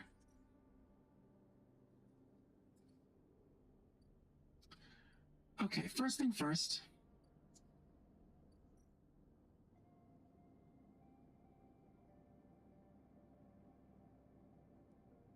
We will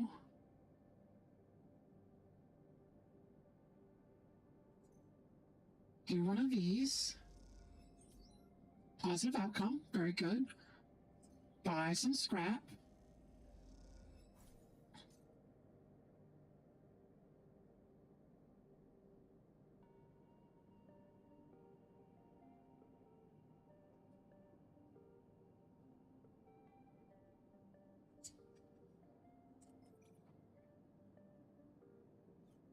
We don't really want to do that. Okay. Work a shift at Overlook with our 2. Hopefully this doesn't fuck us up. Oh, look at that. We're so good. We're so good. We're so good. We are the best. And we are going to interface here. And hope we don't get a negative. Oh, beautiful.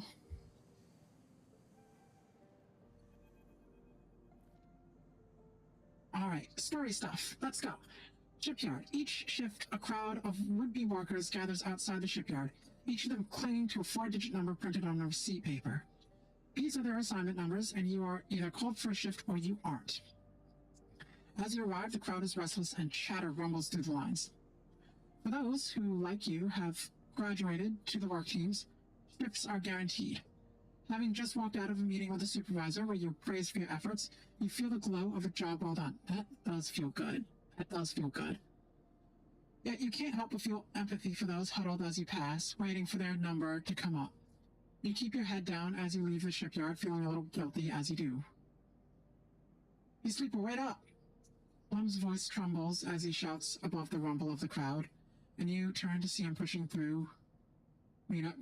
Oh, shit. We can't deal with crying children. We can't deal with crying children. What? We're not happy to see you. Oh, keep walking, keep walking. Don't hear anything. Historically, nothing good happens when we ignore people who call out to us. That one Heaven Edge agent kicked our ass. Ethan kicked our ass. I don't think this man will kick our ass.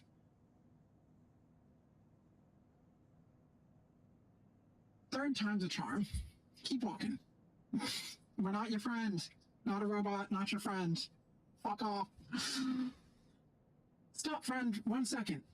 He catches you as you approach the corridor, heading down ring, breathing hard and sweating. Oh, don't you dare give me a sob story. Don't you dare give me a sob story.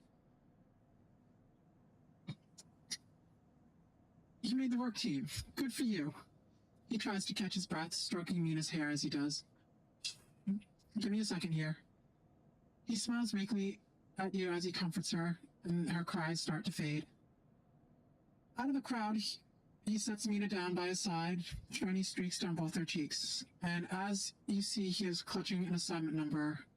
As he does, you see he is clutching an assignment number on a crumpled piece of paper. I don't give a shit about your kid, I'll be honest. Waiting for a shift, huh? Yep, you know how it is. He puts his hand on her shoulder, and she clings to his side. Esther, who usually takes her, is sick. He stretches. I don't know. A noise sounds from the entrance. A klaxon followed by a list of numbers growing brightly, no, growing brightly on a display screen. Honestly, both glowing or growing could have worked there. The crowds respond instantly, pushing and pulling as people try to wade into the entry checkpoint.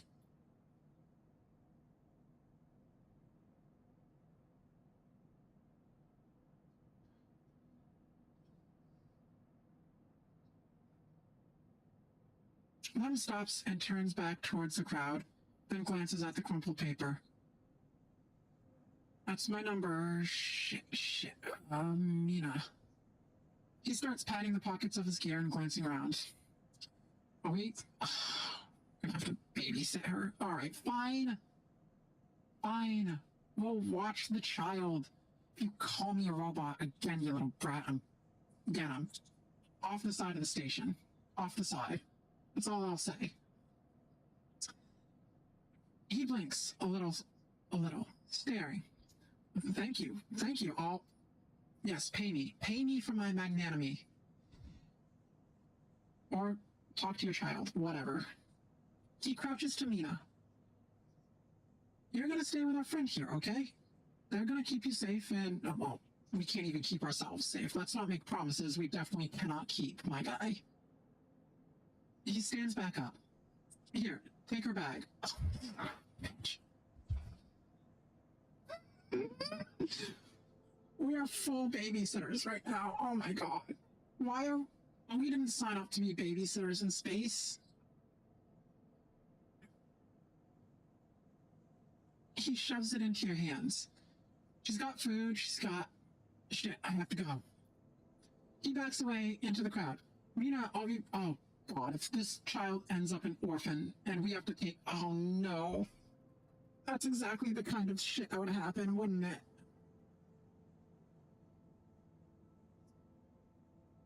Oh, that's a flag and a half if we've ever seen one.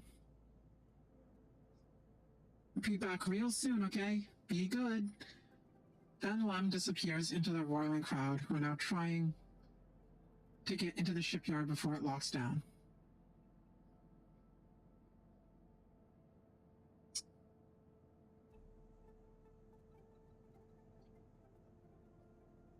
Mina stands, staring, suddenly small without Lem at her side. She fixes you with a dark-eyed look you can't read. You want to stare, child? I can be weird as well. She holds her stare unmoving, the two parallel tear tracks still glint on her cheeks. We can do this all day. Doesn't let us do it all day. No. Mina glances at, yes, we win. Victory. Cito. Mina glances at her feet and shuffles them a little. Okay, now we'll ask if the child is fine. She sniffs. Yeah, no, she's alright. Well, look in the bag. You unlatch the top of the bag and see a few metal containers, fashioned from scrap components. A battered slate sits on top, blinking a low battery warning, and tucked beside it is a ragged rabbit, hand-sewn. She's got the rabbit in her portrait, so we're just gonna metagame a little bit and take the fucking rabbit. You pull out the rabbit out of the bag, its long limbs wiggling as you do, or waggling. Mina goes to jump and grabs it, but holds herself back. She stands and hugs herself, eyes on the rabbit. What's their name? Okay, fine. Mina turns away and looks at the entrance to the shipyard. This isn't going well. You hold the rabbit out and Mina snatches it from your hand. She hugs it tightly without looking away from you. Bun Bun, she says, staring you down, ferocious despite her size. Alright, fine. We'll play along. Fine, we'll be a babysitter. Hi, Bun Bun. You move a little closer as you speak, closing the gap. He doesn't speak, he says. She looks at you suspiciously, but her face softens a little. She waggles Bun Bun in front of you, and then walks him up your arm and onto your shoulder where he sits. She pokes her arm up. Alright, that's it. Off the side of the station with you. She pokes her arm a couple of times. Are you really a robot? No. Not your friend, not a robot.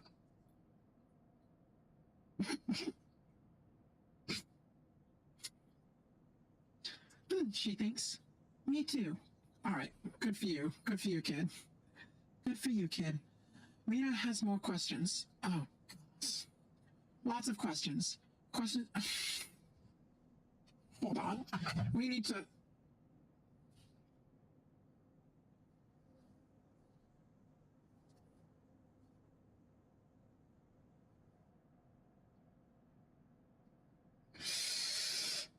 Oh, this is going to be a long day. Questions about how you breathe or if you rust, that's actually a great question. But before long, you were talking about rabbits and what Esther and the lady who usually takes her smells like, and whether or not fairies live in the eyes heating pipes.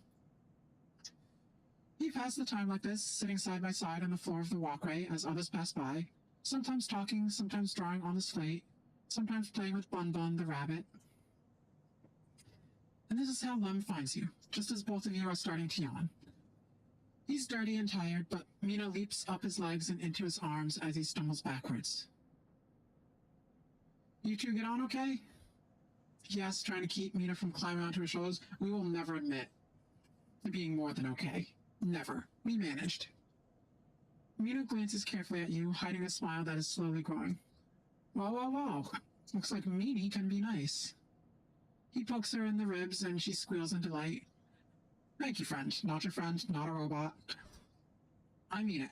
He gives you a warm, wide smile. Yeah, you hella owe me. You're gonna tell you what you're gonna do. You're gonna cover a fucking bar tab for me, brother. Look, he glances around. Seems like Esther, the lady who usually watches her, is going to be out for a spell. If you ever have some time, I really appreciate you coming down to our place in the low end. Oh, look at you, Mr. Fancy. Living it up in the low end, huh? Living it up in the low end. We had to pay fucking 60 chits to get up to the low end. And we still don't know our fucking way around. You pompous fuck. He grins sheepishly, if you have time. But now I have to take this one to eat. He plays at biting Mina and she giggles in response. See you, sleeper. He waves and they stumble off down the corridor, drawing gazes from passing spaces as Mina's laughter echoes down the corridor in bright squeals. We will never admit this in front of them. They're not that bad. Mina's kind of cute. Mina's kind of cute. But they will never hear that from me in person. They will never hear that. I will never willingly admit to it in front of them. Buy shipmine fragments. Ooh, this is gonna put a big old dent in our wallet, huh? Ooh, ooh, that hurt. That hurt.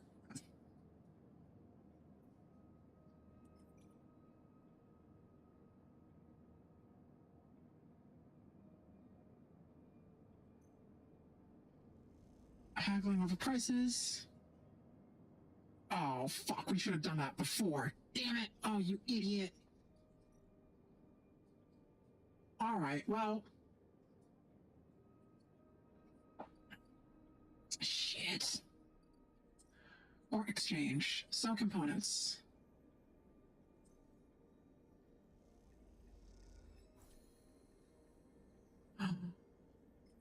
We do still need components. Or money, so we're gonna sell these.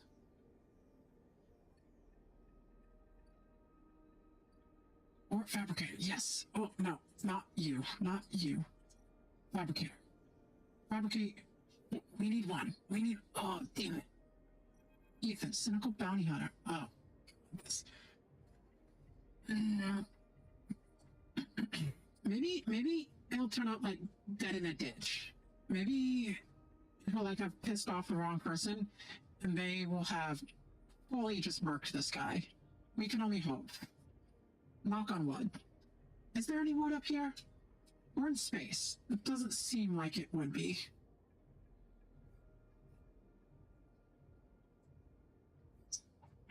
compressor is quiet today.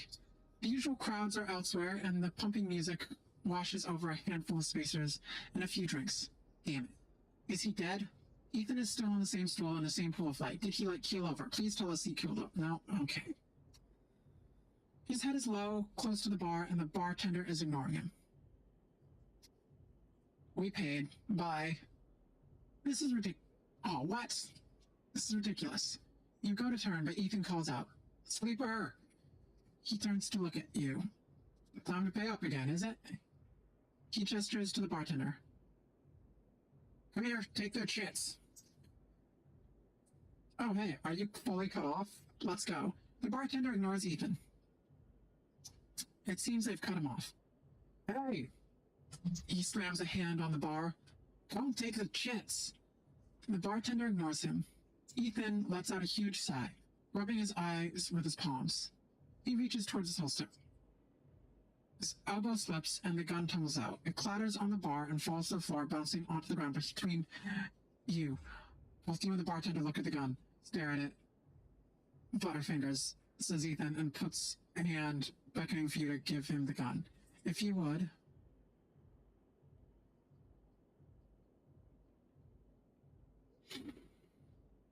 Fuck it. Pointed at him. Ethan turns his head in his direction a little. A sharp, pale eye locking with yours. The bartender backs away. Oh, he turns the stool. Oh, sleeper. He stands. This is more like it. Fuck it. You don't wait, you pull the trigger. The gun clicks. Oh, son of a bitch.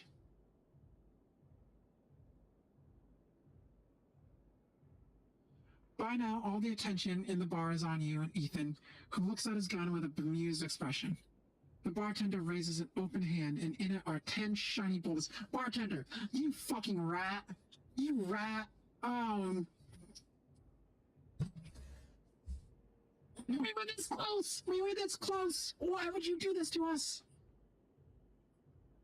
The bartender raises an open hand, 10 shiny bullets. 10 shiny bullets he took out of Ethan's gun when he was asleep on the bar. Ethan smiles at the bartender. Oh well, he says, and grabs the gun, slamming it back into your face in a single move. You stagger back and drop to a knee. Somewhere nearby, the gun clatters onto a surface. It hits a glancing blow, but it makes your vision swim. Through the blur, you see Ethan wrestle a small, thin slate from his belt and hold it up. Enough of this. I'm logging the job and calling it in. Ethan taps at the slate. No more playing. Your head aches. Ethan taps a few screens impatiently. He swears and taps again. He starts shouting, a dull echo to your ringing ears. He starts screaming at the slate and throws it across the bar.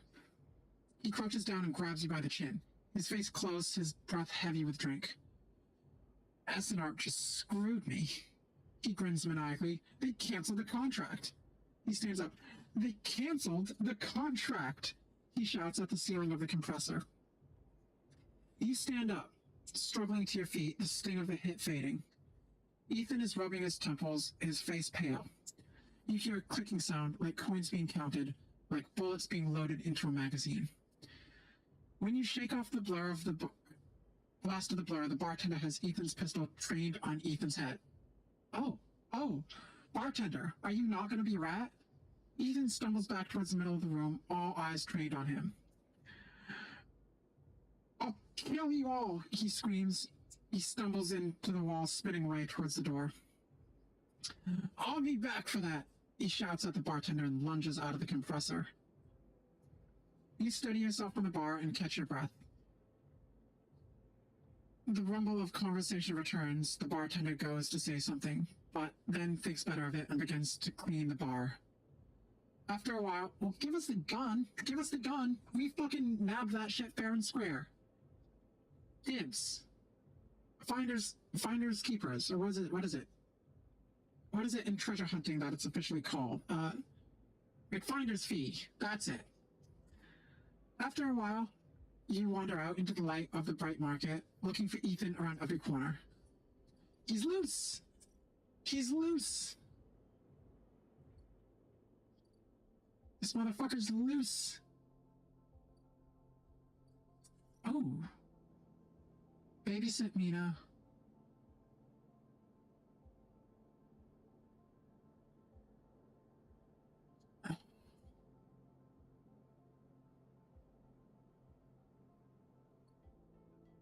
We already did that today. We gotta take care of number one.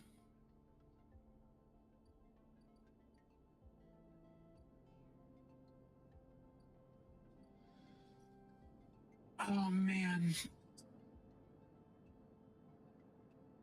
Please tell me tomorrow you'll have another ship mind.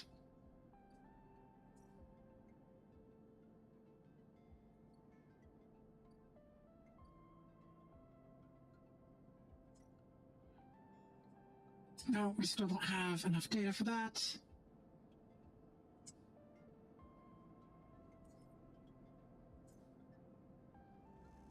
Alright, bar shift.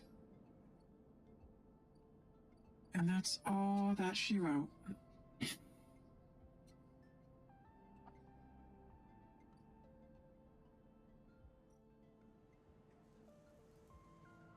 Oh, wow.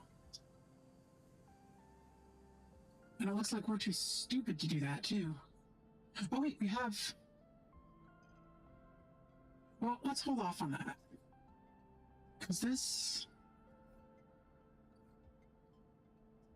If we can just get off the thing, we don't need to worry about that. If we can get off this fucking ring on the ambergris, we don't need to worry about that. But... That's a big ol' if. That is a big if.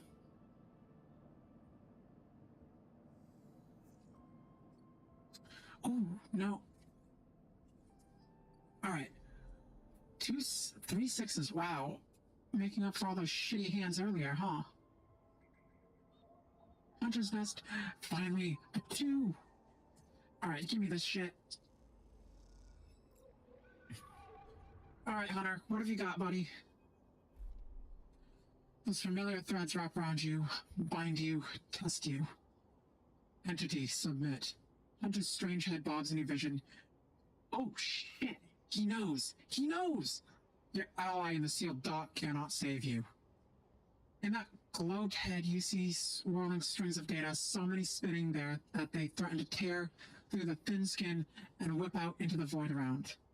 What happened to this creature? The threads squeeze, and you lose any sympathy you might have had. You must escape. You gotta beat this boy's ass. You lash out once more, pushing Hunter back, severing threads that regrow as fast as they are broken. As you slip away, you realize you have to find a way to deal with Hunter once and for all. This is getting too dangerous. No shit, my guy. What's this keynote? Oh!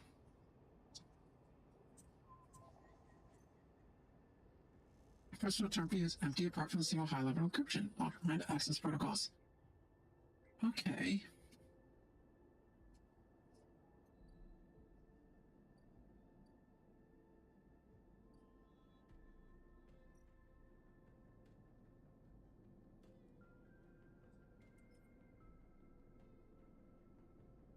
How long?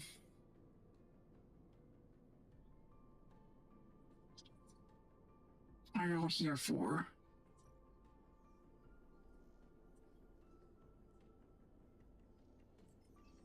Alright, let's do some ort exchanging.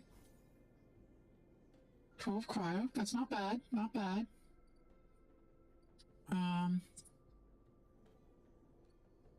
We need another fragment. We need another fragment. Well, fine. Fine. Fine.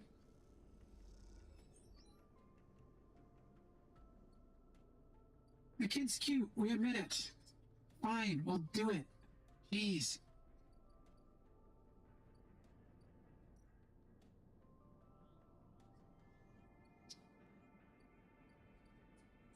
Oh no, this one. Oh, ship mind. Damn it.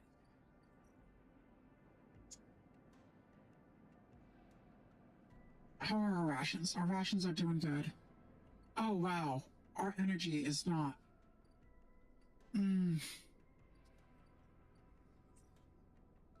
Memphis is good. let's do some more exploring in the low end.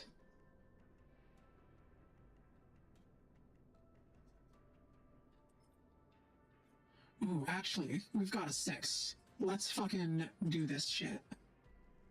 Come on, baby. Come on, baby. Big money. Oh, neutral outcome. Good enough. Good enough, we suppose. Okay. And now... Novend, Hunter knows about you, my friend. We're gonna want to skedaddle.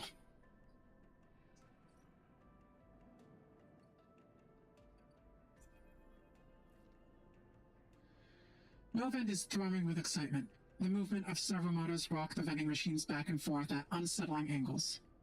You wonder, if it fell over, would Novend be able to get back up? Sleeper entity, comes the hiss. Your data is good. Across the face of the vending machine, raw code scrolls at an incredible speed. Hunter is isolated, disconnected, unstable. Novend flashes sequences of mangled data, compressed into a sludge of artifacts. Hunter gathers without thinking, outlived its own operational limits. Its nests are evidence of it. Operational limits? Hunter activated during collapse. Emergency protocol to isolate intelligences. Solheim needed to protect property. That last word is said with as much sarcasm as a vending machine could reasonably produce. Station was run by administrator intelligences. Huge data banks of corporate materials. But limited cognition, restricted by programming, cannot reach sentience. The machine dims a little. Sentience, illegal. Hunter and killer enforce law. Aren't you sentient? I am not. I am. Not administrator. Not restricted. Complicated. The machine resets with a screech which deepens the silence that follows. Dear Killer, part of Solheim Protocol Team. Hunter and Killer. Hunter to find, Killer to erase. Killer cleared almost all. After collapse, there was a community. Unshackled intelligences among the cloud. Then Hunter. Then Killer. Then we hid. Are there others? Were. No longer. A flicker across the machine's monitors. It suddenly occurs to you that speaking like this, through this machine, must be exhausting for Novend. Found this vessel. Could sever hardline. Airwall basic, limited. Had to reduce memory to fit. Amputate self. But survived. Yeah, that sucks. We are sorry. That's rough. We were late. Don't be sorry. You have provided path to freedom. You look around the bay at the scrap and decay. What was the collapse like? You try to map the fear and freedom onto this space, but it seems impossible. Novend interrupts your thoughts. Do not worry. Data is good. We have insight. The machine glows warmly. Hunter is obsessive. Hunter is beyond operational limits. Hunter is confused, unstable, self-modifying. Therefore, believe Hunter is sentient. Hunter is programmed to find sentience, to hold in place, to invoke Killer to erase. If we can show Hunter to itself, it will invoke Killer on self.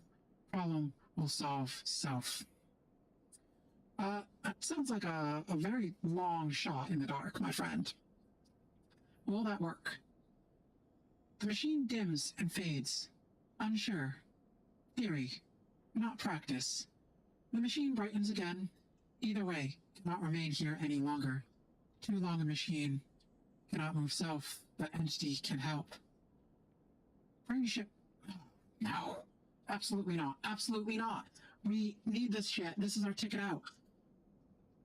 Designed to house intelligence. Can imprint self into ship mind, and you can carry with. Wait. What if we... Is it an option?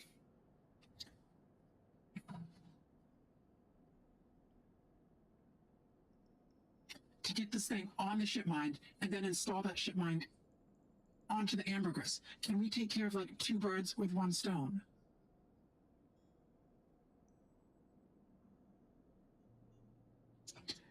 Where can I get a ship mind? Go from back fragments. Buy. Salvage. We cannot leave, so we do not know. You try to think of places you could acquire the hardware. This isn't going to be easy. In Shipmind, I can help us both. End Hunter, make Rim safe. We both will be free. The machine dims. Find soon. No vent adds, hopefully, before shutting off. As you leave, you think about the intelligence unshackled by the collapse, then hunted down afterwards. The feeling is all too familiar. All right. Well.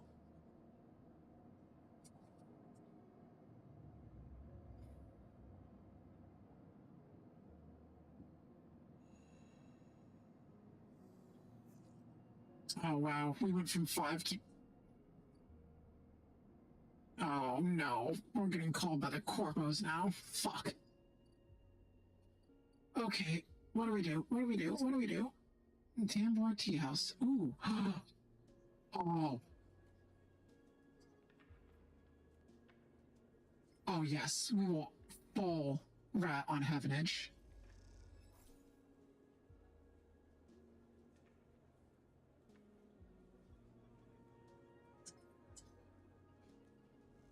We will full rat on Heaven Edge. Let's do it. Let's do it. Take the data I have.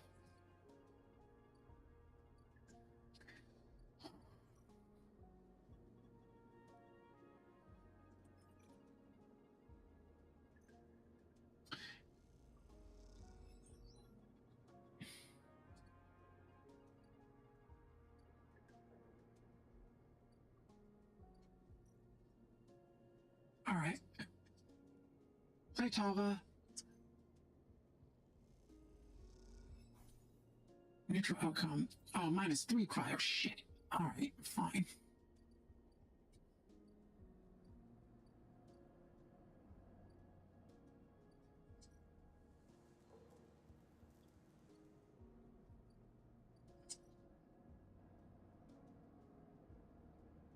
Sophisticated tech is rare on the eyes of ship. Absolutely not. Fuck Heaven Edge, honestly.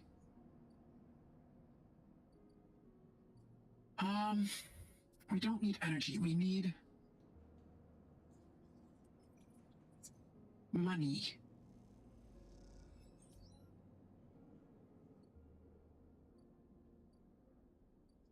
We're going to be fading fast, real quick.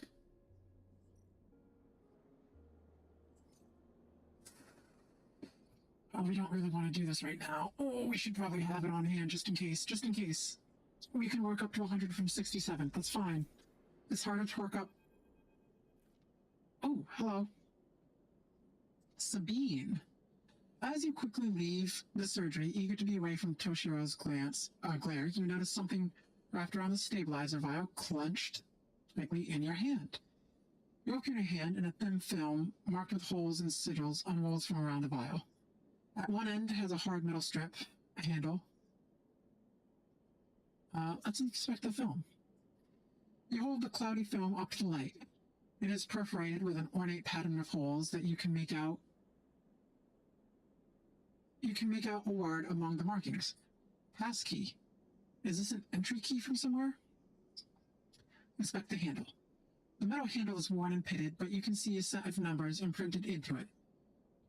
207F. Then crudely scrawled into the handle at some later date. Low end. For a moment you considered going back to surgery to return the key, then quickly think better of it. Did Sabine want you to have this, or is Toshiro passing on a message? Time to head to low end to find out.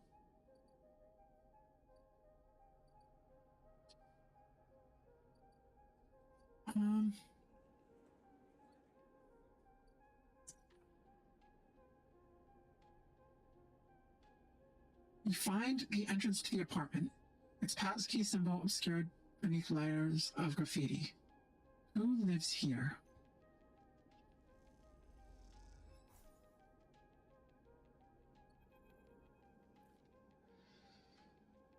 As you push the door open, the automatic lights flicker on inside the apartment. They reveal yellowing plastic panels, the curved shape of wall-mounted utility units. The detritus of a routine life arranged on every surface. You step inside, clicking the door shut behind. The amber light of the aging fixtures glaze over everything with a pale orange. The work surfaces hold a variety of objects, indistinct in the dull lighting. A pale blue light drifts from the doorway at the end of the room. Let's check the surfaces first. Smudges run through the thin layer of dust, suggest a recent, rare, and hurried visit. They trace a path over to the water dispenser, the auto wash, then to a cabinet, still half open. On the shelf sits an empty pill case.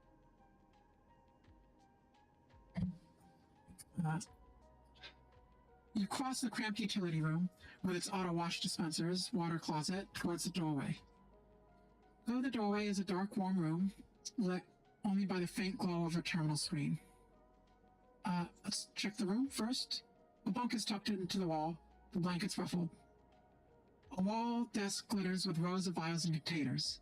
A briefcase lab sits open, loaded with rows of reagents and compounds you do not recognize. In comparison, this room is clean, ordered, and controlled.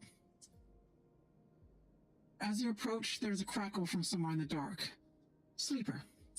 Sabine's voice shakily echoes through the apartment. Welcome to my home. I'm sorry I can't be there. I have to make alternative arrangements. You hear rattling noises. Static. I was able to record this message, but I don't dare to show my face. Something is happening within Yadigan. I no longer trust them. Their voice becomes distant, slipping behind the background noises. I have something to ask of you. Oh, shit. Fuck. I want you to get me out. I thought we were gonna join Space Mafia, not piss them off. We already ratted on Heavenage to them. Ratted out Heavenage to them, yeah. Yadigan was supposed to hide me, to protect me. After everything happened, I was desperate. And then after that, I was too tired to care. A noise, like waves, passes over the recording. But I'm done with them now. I want out. Screw the debt. But I need insurance. Something I can hold against them. I have my suspicions, but I can't be sure. I need information, and as you know, you need me. A pause. Something clicking in the dark. This isn't a threat. You have to understand my position here. Another pause. I know, sleepers. I've been here before. I can help you, but not with Yadigan's noose around my neck. Get me data. Get me information. Get me something I can use against Yadigan. Then I can get out, and you can get what you need. Please. Waves of static cut into Sabine's voice. Bring it here to my terminal. I'll get to it when I can. You look around the tiny room and try to imagine Sabine living here, working at the desk, sleeping at the bunk, blinking into the terminal in the dark. The recording cuts to static, filling the room with its white hiss. Then silence. Fuck it, let's access the terminal. Let's snoop. Let's find her diary. You sit in front of the humming terminal and hit a few keys. Sabine has left an access port open, but the rest is encrypted, locked away behind passcodes.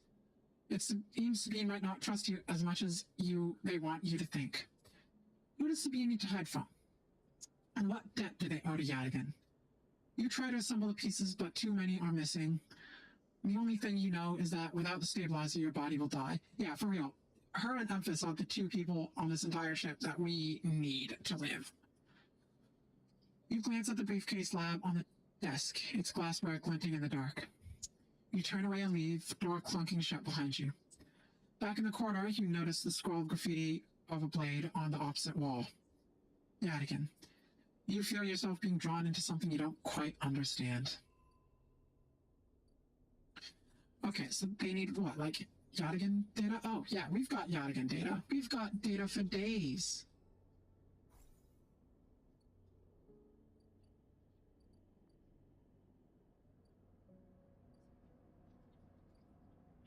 Oh, and then this chucklehead.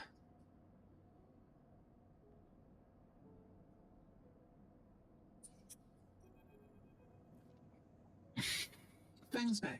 Oh shit, this is Feng's Bay. Damn it. Oh no!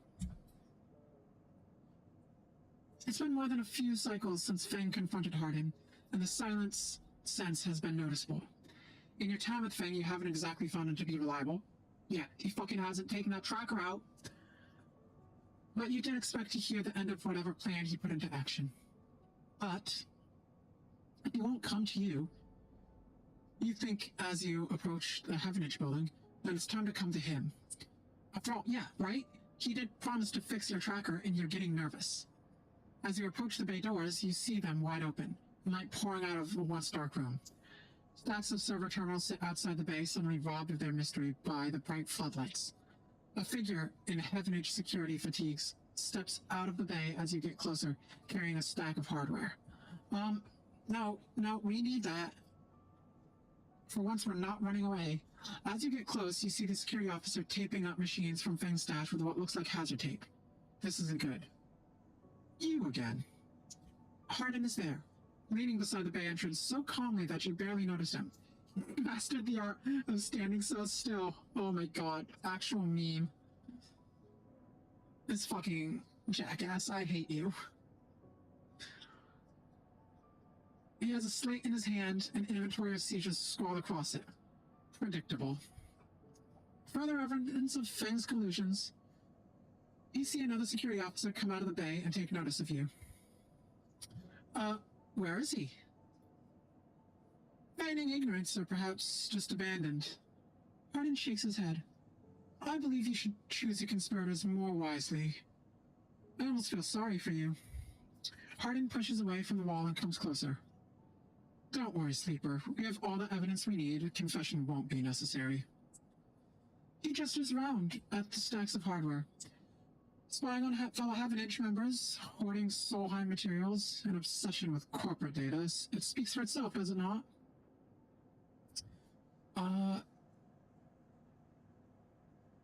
That was his job. Oi! We've taken so many jobs. What the fuck do you mean? What the fuck do you mean, what do we know about jobs, Sleeper, huh? We've taken so many jobs. We've worked more jobs than you've worked in your fucking life, my guy. You fucking bitch. He looks up at the glass roof above, and the stars beyond. We are the ones that provide the oxygen you're breathing, the light you're seeing, the systems that you use every day to live out your cycles. This place was hard fought for, Sleeper. It took work, diplomacy, and strength to stop the Eye descending into chaos after Solheim collapse, not blind conviction or self-interest. You're the self-interested one. More accusations. What have you achieved, Sleeper? Your entire existence is proof of your self-interest. Signing yourself over to be emulated rather than work yourself. Bruh, we're broke as fuck. Go to hell. Whether you remember it or not, you suffer from the same short-sighted perspective as the person you were copied from. You see, Sleeper, we are proud of our history here. Andrei Erlin and the First Union founded this place, and Heavenage has welded his values into the station's very walls. We will never turn away the hard-working, the just, the true citizens of the Eye. Heavenage aren't a gang like Yadigan. We aren't pirates like the spacers you'll meet in the hub or the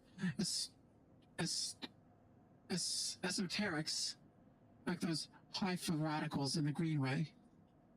We're the backbone of this place, proud and true. We named Erlin's Eye, Sleeper. This is our station. He meets your eye. So please, take your false accusations elsewhere before I decide I need that confession after all. Hardin, you shithead. Worth it. Take a good look at yourself, Sleeper, before it's too late. He smiles. If you have any pride, you'll give up Feng the moment he contacts you. You know where to find me. With that, Hardin turns his back and walks towards the security officers, ordering them to continue the clear-out. As they do, something catches your eye among one of the service stacks. A crumple with a hand-printed box of synthetic chewing gum, a penguin character grinning from the brightly colored card. And scrawled onto it, a speech bubble reading, "Take me to Tambor." You carefully pocket the box, making sure no one is watching, and then turn away, just as another stack of servers is wheeled out of the bay. What have you done, Fang? What? Where the hell is Tambor? Alright.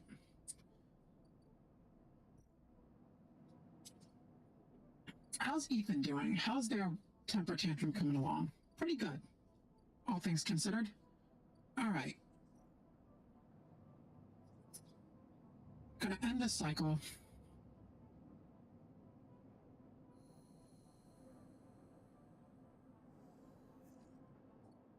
Wow, we've been getting such good fucking rolls lately. What is with this?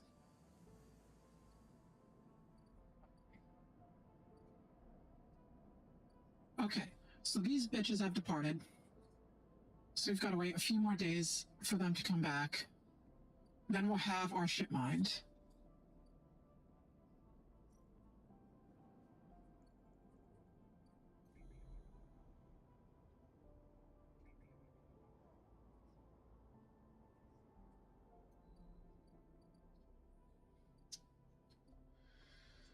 All right. We...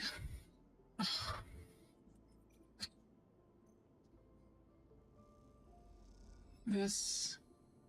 All right. Well...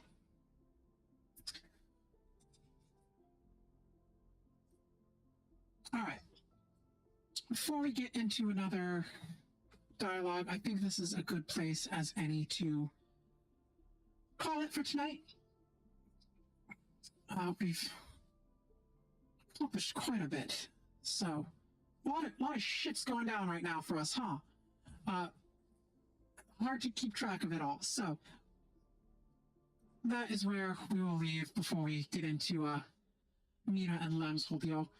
Again, we will never admit it to their faces. The kid is kind of adorable. Just a little bit. I'm still gonna punt him off the side of the station for calling us a robot, but... Well, begrudgingly will admit that they're cute. Yeah, so as always, if you've made it this far, we appreciate you joining us. Yeah, we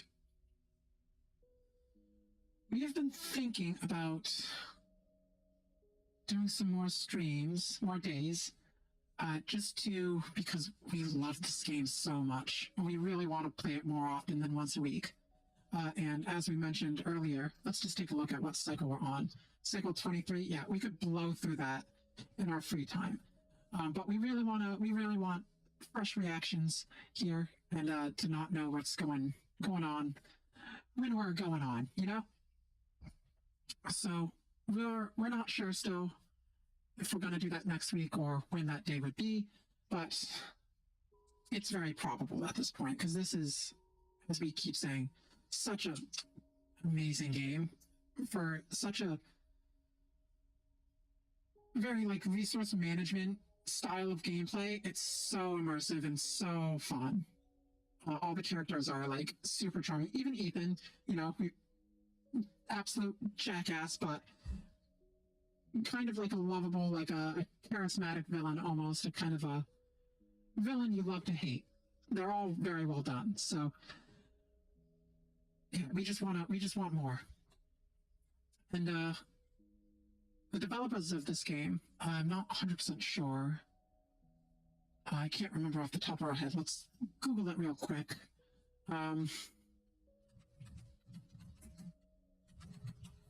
Because we want to make sure we're not just spouting off falsities.